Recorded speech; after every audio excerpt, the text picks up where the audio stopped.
ಓಂ ನಮೋ ಭಗವತೆ ವಾಸುದೇವಾಯ.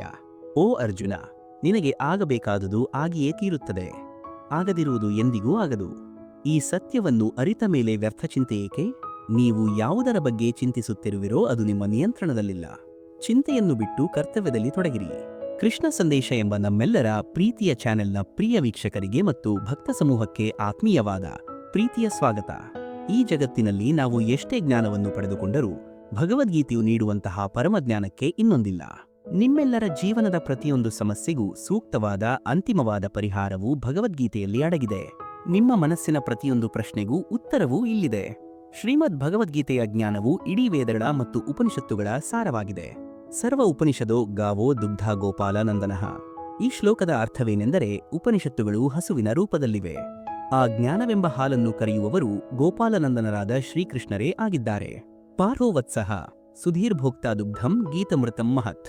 ಅಂದರೆ ಅರ್ಜುನನು ಆ ಕರುವಿನಂತೆ ಇದ್ದು ಶ್ರೀಕೃಷ್ಣನಿಂದ ಗೀತೆಯ ಜ್ಞಾನವೆಂಬ ಹಾಲನ್ನು ಪಾನ ಮಾಡಿದನು. ಈ ಪವಿತ್ರವಾದ ಶ್ರೀಮದ್ ಭಗವದ್ಗೀತೆಯಲ್ಲಿ ಒಟ್ಟು 18 ಅಧ್ಯಾಯಗಳಿವೆ ಮತ್ತು 700 ಶ್ಲೋಕಗಳಿವೆ. ಇಂದು ನಾವು ಈ 18 ಅಧ್ಯಾಯಗಳಲ್ಲಿ ಅಡಗಿರುವ ಅತ್ಯಂತ ಪ್ರಮುಖವಾದ ದಿವ್ಯವಾದ ಬೋಧನೆಗಳನ್ನು ತಿಳಿದುಕೊಳ್ಳೋಣ. ಈ ದಿವ್ಯ ಜ್ಞಾನವನ್ನು ಅರಿತುಕೊಂಡರೆ ನೀವು ಜೀವನದ ಸಕಲ ಜ್ಞಾನವನ್ನು, ಸೃಷ್ಟಿಯ ಸ್ವಭಾವವನ್ನು ಸಹಜವಾಗಿ ಅರ್ಥಮಾಡಿಕೊಳ್ಳುವಿರಿ. ಆದ್ದರಿಂದ ನಿಮ್ಮೆಲ್ಲರ ಜೀವನಕ್ಕೆ ಹೊಸ ಬೆಳಕನ್ನು ನೀಡುವಂತಹ ಶ್ರೀಕೃಷ್ಣನ ಈ ಪ್ರೇರಣಾತ್ಮಕ ಸಂದೇಶವನ್ನು ಕೇಳಲು ಸಿದ್ಧರಾಗಿರಿ. ಪರಮಾತ್ಮನ ಸಂದೇಶವು ನಮ್ಮೆಲ್ಲರ ಹೃದಯದಲ್ಲಿ ಶಾಶ್ವತವಾಗಿ ನೆಲೆಗೊಳ್ಳಲಿ. ಸುಖವು ನಿಮ್ಮೊಳಗೆಯೇ ಇದೆ. ಭಗವದ್ಗೀತೆಯ ಮೊದಲ ಮತ್ತು ಪ್ರಮುಖ ಬೋಧನೆ ಏನೆಂದರೆ, ಸುಖ ಮತ್ತು ಆನಂದವು ಮನುಷ್ಯನ ಅಂತಃಕರಣದಲ್ಲಿಯೇ ಅಡಗಿದೆ. ಆದರೆ ಮಾನವನು ಅದನ್ನು ಹೊರಗಿನ ಜಗತ್ತಿನಲ್ಲಿ ಅರಸುತ್ತಾ ಅದಕ್ಕಾಗಿ ಸದಾ ಹಾತೊರೆಯುತ್ತಾ ಹತಾಶನಾಗುತ್ತಾ ಇರುತ್ತಾನೆ. ಈ ಕುರಿತು ಶಾಸ್ತ್ರಗಳು ಒಂದು ಸುಂದರವಾದ ಉದಾಹರಣೆಯನ್ನು ನೀಡುತ್ತವೆ. ಕಸ್ತೂರಿ ಮೃಗವು ತನ್ನದೇ ಹೊಕ್ಕುಳಿನಲ್ಲಿ ಕಸ್ತೂರಿ ಎಂಬ ಅತ್ಯಂತ ಸುಗಂಧಯುಕ್ತ ವಸ್ತುವನ್ನು ಹೊಂದಿರುತ್ತದೆ. ಆ ಪರಿಮಳವು ಎಲ್ಲೆಡೆ ಹರಡಿದರೂ ಆ ಸುಗಂಧದ ಮೂಲ ಎಲ್ಲಿಂದ ಬರುತ್ತಿದೆ ಎಂದು ಅದಕ್ಕೆ ಅರ್ಥವಾಗುವುದಿಲ್ಲ. ಹೀಗಾಗಿ ಆ ಮೃಗವು ಸುಗಂಧದ ಮೂಲವನ್ನು ಹುಡುಕುತ್ತಾ ಕಾಡಿನಲ್ಲೆಲ್ಲ ಅಲೆದಾಡುತ್ತಾ ಇರುತ್ತದೆ. ಆದರೆ ಅದು ಆ ಸುಗಂಧವನ್ನು ಎಂದಿಗೂ ಹುಡುಕಲು ಸಾಧ್ಯವಾಗುವುದಿಲ್ಲ, ಏಕೆಂದರೆ ಆ ಸುಗಂಧವು ಹೊರಗೆ ಎಲ್ಲೂ ಇರುವುದಿಲ್ಲ, ಅದು ಅದರೊಳಗೆಯೇ ಇರುತ್ತದೆ. ಇದೇ ರೀತಿ ಮನುಷ್ಯನ ಸುಖವೂ ಸಹ ಅವನೊಳಗೆ ಇರುತ್ತದೆ. ಇನ್ನೊಂದು ಉದಾಹರಣೆಯನ್ನು ಗಮನಿಸಿ. ಒಂದು ನಾಯಿ ಬರಿಯ ಮೂಳೆಯನ್ನು ನಿರಂತರವಾಗಿ ಜಗಿಯುತ್ತಾ ಇರುತ್ತದೆ. ಹಾಗೆ ಜಗಿಯುವಾಗ ಅದರ ಹಲ್ಲುಗಳಿಂದ ರಕ್ತ ಬರಲು ಪ್ರಾರಂಭವಾಗುತ್ತದೆ. ಆ ರಕ್ತದ ರುಚಿಯು ಮೂಳೆಯ ಮೇಲೆ ಇದೆ ಎಂದು ಆ ನಾಯಿ ಭ್ರಮಿಸುತ್ತದೆ. ಆದರೆ ಆ ರಕ್ತವು ಅದರದ್ದೇ ಆಗಿರುತ್ತದೆ. ಅದೇ ರೀತಿ ನಾವು ಸಂತೋಷವಾಗಿದ್ದಾಗ ಈ ಸಂತೋಷವು ನಮ್ಮೊಳಗಿಂದ ಹೊರಹೊಮ್ಮುತ್ತದೆ. ನಾವು ದುಃಖಿತರಾದ ದುಃಖವು ನಮ್ಮೊಳಗಿಂದಲೇ ಬರುತ್ತದೆ. ಹೊರಗಿನ ವಸ್ತುಗಳು ನಿರಂತರವಾಗಿ ಬದಲಾಗುತ್ತಲೇ ಇರುತ್ತೆ. ಆದರೆ ಸುಖ ಮತ್ತು ದುಃಖ ಎಂಬುದು ನಮ್ಮೊಳಗೆ ಇರುವಂತಹ ಭಾವನೆಗಳಾಗಿವೆ. ನಮ್ಮ ಸುಖವು ನಮ್ಮಲ್ಲೇ ಅಡಗಿದೆ ಎಂಬುದನ್ನು ನೀವು ಅರಿತುಕೊಂಡರೆ ಸುಖಕ್ಕಾಗಿ ಎಂದಿಗೂ ಹೊರಗೆ ಅಲೆದಾಡಬೇಕಾದ ಅಗತ್ಯವಿರುವುದಿಲ್ಲ. ನಿಮ್ಮದೇ ಆದ ಹಾದಿಯನ್ನು ಕಂಡುಕೊಳ್ಳಿರಿ. ಜೀವನದಲ್ಲಿ ಕೆಲವು ಮಾರ್ಗಗಳಲ್ಲಿ ನೀವು ಒಂಟಿಯಾಗಿಯೇ ನಡೆಯಬೇಕಾಗುತ್ತದೆ. ನೀವು ಜನಸಂದಣಿಯೊಂದಿಗೆ ನಡೆದರೆ, ಜನರನ್ನು ಅನುಸರಿಸುತ್ತಾ ಹೋದರೆ, ನೀವು ಆ ಗುಂಪಿನ ಒಂದು ಭಾಗವಾಗಿ ಎಲ್ಲೋ ಕಳೆದು ಹೋಗುವಿರಿ ಮತ್ತು ನಿಮ್ಮದೇ ಆದ ಗುರುತನ್ನು ನೀವು ಕಳೆದುಕೊಳ್ಳುವಿರಿ. ಹೀಗಾಗಿ ನೀವು ನಿಮ್ಮದೇ ಆದ ಒಂದು ವಿಶಿಷ್ಟವಾದ ಗುರುತನ್ನು ನಿರ್ಮಿಸಿಕೊಳ್ಳಬೇಕಾದರೆ ನಿಮ್ಮ ಗುರಿಗಳು ಅನನ್ಯವಾಗಿರಬೇಕು. ನಿಮ್ಮ ಹಾದಿಯೂ ಸಹ ನಿಮಗಾಗಿಯೇ ವಿಶಿಷ್ಟವಾಗಿ ಇರಬೇಕು. ಇಡೀ ಜಗತ್ತು ಏನು ಮಾಡುತ್ತಿದೆಯೋ ಅದನ್ನೇ ನೀವು ಮಾಡಬೇಡಿ. ಬದಲಿಗೆ ನೀವು ಮಾಡುವಂತಹ ಕಾರ್ಯವು ಇಡೀ ಜಗತ್ತಿಗೆ ಒಂದು ಆದರ್ಶವಾಗುವಂತಹ ಕಾರ್ಯವನ್ನು ಮಾಡಬೇಕು. ಆಗ ಮಾತ್ರ ನಿಮ್ಮ ಅಸ್ತಿತ್ವವು ವಿಶೇಷವೆಂದು ಗುರುತಿಸಲ್ಪಡುತ್ತದೆ. ಅತಿಯಾದ ಸಹನೆಯಿಂದ ದೂರವಿರಿ. ಶ್ರೀಮದ್ ಭಗವದ್ಗೀತೆಯ 3ನೆಯ ಪಾಠವೇನೆಂದರೆ, ಜೀವನದಲ್ಲಿ ಎಂದಿಗೂ ಅತಿಯಾಗಿ ಸಹಿಕೊಳ್ಳಬೇಡಿ. ನಿಮ್ಮ ಎದುರಿನ ವ್ಯಕ್ತಿಯು ನಿಮ್ಮನ್ನು ದುರ್ಬಲರೆಂದು ಭಾವಿಸಿ ನಿಮ್ಮ ದೌರ್ಬಲ್ಯದ ಲಾಭವನ್ನು ಪಡೆದುಕೊಂಡು ನಿಮ್ಮನ್ನು ಪದೇ ಪದೇ ನೋಯಿಸಲು ಪ್ರಾರಂಭಿಸಬಾರದು. ಮೂರ್ಖರೊಂದಿಗೆ ವಾದ ಮಾಡುವುದು ಸರಿಯಲ್ಲ ಮತ್ತು ಪ್ರತಿಯೊಬ್ಬರಿಗೂ ಪ್ರತಿಕ್ರಿಯೆ ನೀಡುವುದು ಒಳ್ಳೆಯದಲ್ಲ, ನಿಜ. ಆದರೆ ಎಲ್ಲೆಡೆ ಮೌನವಾಗಿರುವುದು ಸಹ ನಿಮ್ಮ ಜೀವನದಲ್ಲಿ ಅನೇಕ ತೊಂದರೆಗಳನ್ನು ಮತ್ತು ಕಷ್ಟಗಳನ್ನು ತನ್ನೊಡ್ಡಬಹುದು. ನೀವು ಧೈರ್ಯಶಾಲಿಗಳಾಗಿ ಕಾಣಿಸಿಕೊಳ್ಳಲು ಮೌನವಾಗಿರಿ. ಆದರೆ ಜನರು ನಿಮ್ಮನ್ನು ದುರ್ಬಲರೆಂದು ಪರಿಗಣಿಸುವಷ್ಟು ಮೌನವನ್ನು ಎಂದಿಗೂ ಆಶ್ರಯಿಸಬೇಡಿ. ನಿಮ್ಮ ಸ್ವಾಭಿಮಾನಕ್ಕೆ ಧಕ್ಕೆ ಬಂದಾಗ ನಿಮ್ಮ ಮೌನವನ್ನು ಮುರಿದು ಧರ್ಮದ ಪರವಾಗಿ ಮಾತನಾಡುವ ಶಕ್ತಿಯನ್ನು ನೀವು ರೂಢಿಸಿಕೊಳ್ಳಬೇಕು. ಕರ್ಮದ ಜಟಿಲತೆ. ಕರ್ಮಯೋಗದ ಬಗ್ಗೆ ಶ್ರೀಕೃಷ್ಣರು ಹೇಳುತ್ತಾರೆ, ಯಾರು ಕರ್ಮದಲ್ಲಿ ಅಕರ್ಮವನ್ನು ಮತ್ತು ಅಕರ್ಮದಲ್ಲಿ ಕರ್ಮವನ್ನು ನೋಡುತ್ತಾರೋ ಅವರೇ ಮನುಷ್ಯರೆಲ್ಲರಲ್ಲಿ ಅತ್ಯುತ್ತಮರು ಮತ್ತು ಬುದ್ಧಿವಂತರು. ಇಂತಹ ವ್ಯಕ್ತಿಯು ಎಲ್ಲ ರೀತಿಯ ಕಾರ್ಯಗಳಲ್ಲಿ ತೊಡಗಿದ್ದರೂ ಸಹ ಅವರು ದಿವ್ಯ ಸ್ಥಿತಿಯಲ್ಲಿಯೇ ಇರುತ್ತಾರೆ. ಕರ್ಮವನ್ನು ಮಾಡುತ್ತಿದ್ದರೂ ಅದರ ಫಲಾಫಲದ ಆಸಕ್ತಿ ಇಲ್ಲದೆ ಇರುವವರು ಅಕರ್ಮದಲ್ಲಿದ್ದಾರೆ, ಅಂದರೆ ನಿಷ್ಕ್ರಿಯರಾಗಿದ್ದಾರೆ. ನಿಷ್ಕ್ರಿಯರಾಗಿದ್ದರೂ ಆಸಕ್ತಿ ಇಲ್ಲದಿದ್ದರೂ ಕರ್ಮವನ್ನು ಮಾಡುತ್ತಿದ್ದಾರೆ. ಇಂತಹ ಸ್ಥಿರ ಬುದ್ಧಿಯುಳ್ಳವರೇ ನಿಜವಾದ ಯೋಗಿಗಳು. ಲೋಕದ ಮಾತನ್ನು ನಿರ್ಲಕ್ಷಿಸಿರಿ. ನೀವು ಒಳ್ಳೆಯ ಕಾರ್ಯಗಳನ್ನು ಮಾಡಿದರೂ ಜನರು ನಿಮ್ಮ ಬಗ್ಗೆ ಕೆಟ್ಟ ವಿಷಯಗಳನ್ನೇ ನೆನಪಿಸಿಕೊಳ್ಳುತ್ತಾರೆ. ಇಂದಿನ ಜಗತ್ತು ಯಾರದರಲ್ಲೂ ಒಳ್ಳೆಯತನವನ್ನು ಕಾಣುವುದಿಲ್ಲ. ಜಗತ್ತು ದುಷ್ಟವಾಗಿದೆ. ಜನರು ಏನು ಹೇಳುತ್ತಾರೆ ಎಂಬುದರ ಬಗ್ಗೆ ಗಮನ ಕೊಡುವುದು ನಿಷ್ಪ್ರಯೋಜಕವಾಗಿದೆ. ನೀವು ಕೇವಲ ನಿಮ್ಮ ಕೆಲಸವನ್ನು ಮಾಡುತ್ತಾ ಮುಂದುವರಿಯಿರಿ. ಜಗತ್ತು ಏನು ಹೇಳುತ್ತಿದೆ ಎಂಬುದರ ಆಧಾರದ ಮೇಲೆ ನೀವು ನಿಮ್ಮ ನಿರ್ಧಾರವನ್ನು ಬದಲಾಯಿಸಬೇಕಾಗಿಲ್ಲ. ಬದಲಿಗೆ ನಿಮಗೆ ಯಾವುದು ಸರಿ ಎನಿಸುತ್ತದೆಯೋ ಅದನ್ನು ಮಾಡಿ. ಜನರು ಏನು ಯೋಚಿಸುತ್ತಾರೆ ಅಥವಾ ಏನು ಹೇಳುತ್ತಾರೆ ಎಂಬ ಬಗ್ಗೆ ಅನಗತ್ಯವಾಗಿ ಚಿಂತಿಸುವುದನ್ನು ನಿಲ್ಲಿಸಿ. ನಿಮಗೆ ಸರಿಯಾದದ್ದರ ಮೇಲೆ ಗಮನ ಕೇಂದ್ರೀಕರಿಸಲು ಮಾತ್ರ ನೀವು ಕಲಿಯಬೇಕು. ನಿಮ್ಮ ನಿಜವಾದ ಮೌಲ್ಯವು ಜಗತ್ತಿನ ಜನರ ಅಭಿಪ್ರಾಯದ ಮೇಲೆ ಅವಲಂಬಿತವಾಗಿಲ್ಲ. ಅಂತರಂಗದ ರಹಸ್ಯಗಳನ್ನು ರಕ್ಷಿಸಿರಿ. ನಿಮ್ಮನ್ನು ಅಳಿಸುವಂತಹ ವಿಷಯಗಳು ನಿಮ್ಮನ್ನು ಆಕರ್ಷಿಸುತ್ತವೆ. ಅದು ನಿಮ್ಮ ಬಗ್ಗೆಯೇ ಇರುವಂತಹ ವಿಷಯವಾಗಿರುತ್ತದೆ. ಪ್ರತಿಯೊಬ್ಬರೂ ತಮ್ಮ ಹೃದಯದ ರಹಸ್ಯಗಳನ್ನು ತಮ್ಮಲ್ಲಿಯೇ ಇಟ್ಟುಕೊಳ್ಳಬೇಕು ಎಂದು ಜನರು ಹೇಳುತ್ತಾರೆ. ನೀವು ಒಂದು ವೇಳೆ ನಿಮ್ಮ ಮೌಲ್ಯವು ಯಾರೋ ಒಬ್ಬರ ಕಣ್ಣುಗಳಲ್ಲಿ ಸಂಪೂರ್ಣವಾಗಿ ಇಲ್ಲವಾಗಿದೆ ಮತ್ತು ಅವರು ನಿಮ್ಮನ್ನು ಗೌರವಿಸುತ್ತಿಲ್ಲ ಎಂದು ಭಾವಿಸಿದರೆ, ಆಗ ನೀವು ಅವರ ಮುಂದೆ ನಿಮ್ಮ ಬಗ್ಗೆ ಎಲ್ಲವನ್ನೂ ಹೇಳುವ ಅಗತ್ಯವಿಲ್ಲ. ವಾಸ್ತವದಲ್ಲಿ ಜನರು ನಿಮ್ಮ ರಹಸ್ಯಗಳನ್ನು ಹೇಳಲು ಅರ್ಹರಾಗಿರುವುದಿಲ್ಲ. ಜನರು ಸಾಮಾನ್ಯವಾಗಿ ತಮ್ಮ ಜೀವನದಲ್ಲಿ ಎಲ್ಲ ವಿಷಯಗಳನ್ನು ಹಂಚಿಕೊಳ್ಳಲು ಒಬ್ಬರು ಇರಬೇಕು ಎಂದು ಹೇಳುತ್ತಾರೆ. ಇದು ನಿಜವಾದರೆ ಒಮ್ಮೆ ನೀವು ಎಲ್ಲವನ್ನೂ ಹಂಚಿಕೊಂಡು ಪ್ರಯತ್ನಿಸಿ. ಆ ವ್ಯಕ್ತಿಯಿಂದ ನಿಮಗೆ ಅವಮಾನವಾಗದಿದ್ದರೆ ಆಗ ನನಗೆ ತಿಳಿಸಿ. ಅಥವಾ ಆ ವ್ಯಕ್ತಿಯು ನಿಮ್ಮನ್ನು ಕಡಿಮೆ ಗೌರವಿಸಿದರೆ ಆಗಲೂ ನನಗೆ ತಿಳಿಸಿ. ನೀವು ನಿಮ್ಮ ಬಗ್ಗೆ ಎಲ್ಲವನ್ನೂ ಯಾರಿಗೂ ಹೇಳಬಾರದು. ನಿಮ್ಮ ಆಳವಾದ ರಹಸ್ಯಗಳನ್ನು ನಿಮ್ಮ ಬಳಿಯೇ ಇರಿಸಿಕೊಳ್ಳಬೇಕು. ಮತ್ತು ಯಾರಿಗಾದರೂ ಏನನ್ನಾದರೂ ಹೇಳುವ ಅಗತ್ಯವಾದರೂ ಏನಿದೆ? ಇದು ನಿಮ್ಮ ಜೀವನ, ನಿಮ್ಮ ನಿರ್ಧಾರ. ವಾಸ್ತವವಾಗಿ ಯಾವುದೇ ತೊಂದರೆಗಳನ್ನು ತಪ್ಪಿಸಲು ನೀವು ಇಷ್ಟಪಡುವಷ್ಟು ವಿಷಯಗಳನ್ನು ಮಾತ್ರ ಜನರಿಗೆ ಹೇಳುವುದು ನಿಮಗೆ ಹೆಚ್ಚು ಪ್ರಯೋಜನಕಾರಿಯಾಗಿದೆ. ದ್ವೇಷ ಮತ್ತು ಕ್ಷಮಾಗುಣ. ಶ್ರೀಕೃಷ್ಣ ಮತ್ತು ಕರ್ಣರ ಬಗ್ಗೆ ಒಂದು ಹೋಲಿಕೆಯಿದೆ. ಒಬ್ಬನು ಶ್ರೀಕೃಷ್ಣ, ಅವನು ಯುದ್ಧ ಮಾಡದೇ ಇದ್ದರೂ ಸಹ ವಿಜಯವನ್ನು ಖಚಿತಪಡಿಸುತ್ತಾನೆ. ಇನ್ನೊಬ್ಬನು ಕರ್ಣ, ಸೋಲು ಎದುರಿನಲ್ಲಿ ಇದ್ದರೂ ಸಹ ಯುದ್ಧವನ್ನು ತ್ಯಜಿಸಲಿಲ್ಲ. ನಾವು ಎಂದಿಗೂ ಸೇಡಿನ ಬೆಂಕಿಯಲ್ಲಿ ಸುಡಬಾರದು. ಅನೇಕ ಜನರು ತಮ್ಮ ಜೀವನದುದ್ದಕ್ಕೂ ಒಳಗೊಳಗೆ ಉರಿಯುತ್ತಾ ಇರುತ್ತಾರೆ. ಅವರು ಹೊರಗಿನಿಂದ ಏನನ್ನೂ ಮಾಡಲು ಸಾಧ್ಯವಾಗುವುದಿಲ್ಲ ಅಥವಾ ತಮ್ಮ ಜೀವನದ ಪ್ರಸ್ತುತ ಪರಿಸ್ಥಿತಿಯನ್ನು ಬದಲಾಯಿಸಲು ಸಾಧ್ಯವಾಗುವುದಿಲ್ಲ. ಹೀಗಾಗಿ ಅಂತಹ ಜನರು ಯಾರನ್ನೂ ಕ್ಷಮಿಸಲು ಸಾಧ್ಯವಾಗುವುದಿಲ್ಲ ಮತ್ತು ತಮ್ಮ ಜೀವನದಲ್ಲಿ ಮುಂದೆ ಸಾಗಲು ಸಾಧ್ಯವಾಗುವುದಿಲ್ಲ. ಅಂತಹ ಜನರು ಕೇವಲ ತೊಂದರೆಯಲ್ಲಿಯೇ ಬದುಕುತ್ತಾರೆ, ಏಕೆಂದರೆ ಅವರು ಏನನ್ನಾದರೂ ಮಾಡುವ ಸಾಮರ್ಥ್ಯವನ್ನು ಕಳೆದುಕೊಳ್ಳುತ್ತಾರೆ ಮತ್ತು ಒಳಗೆ ಉರಿಯುತ್ತಾ ಇರುತ್ತಾರೆ. ಒಂದು ವೇಳೆ ನಿಮಗೆ ಯಾರಾದರೂ ಅಥವಾ ಯಾವುದಾದರೂ ವಿಷಯದಿಂದ ನೋವಾಗಿದ್ದರೆ, ಆಗ ನೀವು ಆ ವ್ಯಕ್ತಿಯನ್ನು ವಿರೋಧಿಸಿ ಅಥವಾ ಕ್ಷಮಿಸಿಬಿಡಿ. ಈ ಎರಡು ಮಾರ್ಗಗಳನ್ನು ಹೊರತುಪಡಿಸಿ ನಿಮ್ಮ ನೋವು ಮತ್ತು ತೊಂದರೆಗಳನ್ನು ಹೊರಹಾಕಲು ಇನ್ನೊಂದು ಮೂರನೆಯ ಮಾರ್ಗವಿಲ್ಲ. ಈ ರೀತಿಯಾಗಿ ನಿಮ್ಮ ನೋವು ಮತ್ತು ಕಷ್ಟಗಳನ್ನು ನೀವು ಆಳವಾಗಿ ಒಳಗೆ ಇಟ್ಟುಕೊಂಡರೆ ನಿಮ್ಮ ಜೀವನದಲ್ಲಿ ನಿಮಗೆ ಕೇವಲ ಸಮಸ್ಯೆಗಳು ಮಾತ್ರವೇ ಕಾಣುತ್ತವೆ ಮತ್ತು ನೀವು ಒತ್ತಡದಲ್ಲಿ ಉಳಿಯುವಿರಿ. ಆದ್ದರಿಂದ ಅದನ್ನು ಸಹಿಸಿಕೊಳ್ಳಿ ಅಥವಾ ನಾವು ಅದನ್ನು ಸಹಿಸುವುದಿಲ್ಲ ಎಂದು ವಿರೋಧಿಸಿ. ಯಾವ ಜ್ಞಾನಿಗಳು ಇರುತ್ತಾರೋ ಅವರು ಜೀವನಕ್ಕಾಗಿ ಅಥವಾ ಮರಣಕ್ಕಾಗಿ ದುಃಖಿಸುವುದಿಲ್ಲ. ನಿಮ್ಮ ಆಲೋಚನೆಗಳು ಮತ್ತು ಮನಸ್ಸಿನ ಚಿಂತನೆಗಳು ಉತ್ತಮವಾಗಿರುವವರೆಗೆ ನಿಮ್ಮ ಜೀವನದಲ್ಲಿ ಉತ್ತಮ ದಿನಗಳು ಬಂದೇ ಬರುತ್ತವೆ. ಪರಾವಲಂಬನೆಯ ಅಪಾಯ. ಕಷ್ಟದ ಸಮಯದಲ್ಲಿ ನನಗೆ ಯಾರಾದರೂ ಬೆಂಬಲ ನೀಡುತ್ತಾರೆ ಎಂದು ಈ ಜಗತ್ತಿನಲ್ಲಿ ಎಂದಿಗೂ ಯಾರನ್ನೂ ಅವಲಂಬಿಸಬೇಡಿ. ಯಾರನ್ನು ಅವಲಂಬಿಸಿರುವ ವ್ಯಕ್ತಿಯು ಕಷ್ಟದ ಸಮಯದಲ್ಲಿ ಯಾವಾಗಲೂ ಒಬ್ಬಂಟಿಯಾಗಿರುತ್ತಾನೆ. ಈ ಜಗತ್ತಿನಲ್ಲಿ ಯಾರೋ ಒಬ್ಬರು ನನಗೆ ಬೆಂಬಲ ನೀಡುತ್ತಾರೆ ಮತ್ತು ನನ್ನನ್ನು ನೋಡಿಕೊಳ್ಳುತ್ತಾರೆ ಎಂದು ನೀವು ನಿರೀಕ್ಷಿಸಬೇಡಿ. ಸಂಬಂಧಗಳು ಯಾವಾಗಲೂ ಈ ರೀತಿ ಇರುವುದಿಲ್ಲ. ಜನರು ತಮ್ಮ ಪ್ರೀತಿಪಾತ್ರರಿಗೆ ನೋವುಂಟು ಮಾಡಿದ ಕಥೆಗಳನ್ನು ನಾವು ಪ್ರತಿದಿನ ಕೇಳುತ್ತೇವೆ. ಕಷ್ಟದ ಸಮಯದಲ್ಲಿ ನಿಮ್ಮನ್ನು ತ್ಯಜಿಸಿ ಹೋಗುವವರ ಕಥೆಗಳನ್ನು ಕೇಳುತ್ತೇವೆ. ನೀವು ನಿಮ್ಮ ಕಣ್ಣುಗಳನ್ನು ತೆರೆಯದಿದ್ದರೆ ನೀವು ಸಹ ಅದೇ ದುಃಖದ ಹಾದಿಯಲ್ಲಿ ಸಾಗುತ್ತಿದ್ದೀರಿ ಎಂದು ನಿಮಗೆ ಅರಿವಾಗುವುದಿಲ್ಲ. ಈ ಮಾರ್ಗದಲ್ಲಿ ಇಡೀ ಜಗತ್ತು ಸಾಗುತ್ತಿದೆ. ಜನರು ಎಂದಿಗೂ ಯಾರಿಗೂ ಆಸರೆಯಾಗಲು ಸಾಧ್ಯವಿಲ್ಲ. ನಿಮಗೆ ನೀವೇ ಅಥವಾ ಪರಮಾತ್ಮ ಮಾತ್ರವೇ ನಿಮ್ಮ ಏಕೈಕ ಆಸರೆ. ಅತಿಯಾದ ಚಟಗಳು ಮತ್ತು ಮನಸ್ಸಿನ ನಿಯಂತ್ರಣ. ನೀವು ಯಾವುದನ್ನು ಅತಿಯಾಗಿ ಸೇವಿಸಬಾರದು. ಒಂದು ವಸ್ತುವಿಗೆ ನೀವು ವ್ಯಸನಿಯಾಗುವಷ್ಟು ಅದನ್ನು ಬಳಸಬೇಡಿ. ಅದು ಜೂಜಿನ ಚಟವಿರಬಹುದು, ಅತಿಯಾಗಿ ತಿನ್ನುವುದು, ಅತಿಯಾಗಿ ಮಲಗುವುದು, ಯಾವಾಗಲೂ ಹಾಸಿಗೆಯ ಮೇಲೆ ಮಲಗಿರುವುದು, ಫೋನನ್ನು ಅತಿಯಾಗಿ ಬಳಸುವ ಅಭ್ಯಾಸ ಅಥವಾ ಇಡೀ ದಿನ ಟಿವಿ ನೋಡುವ ಅಭ್ಯಾಸವಿರಬಹುದು.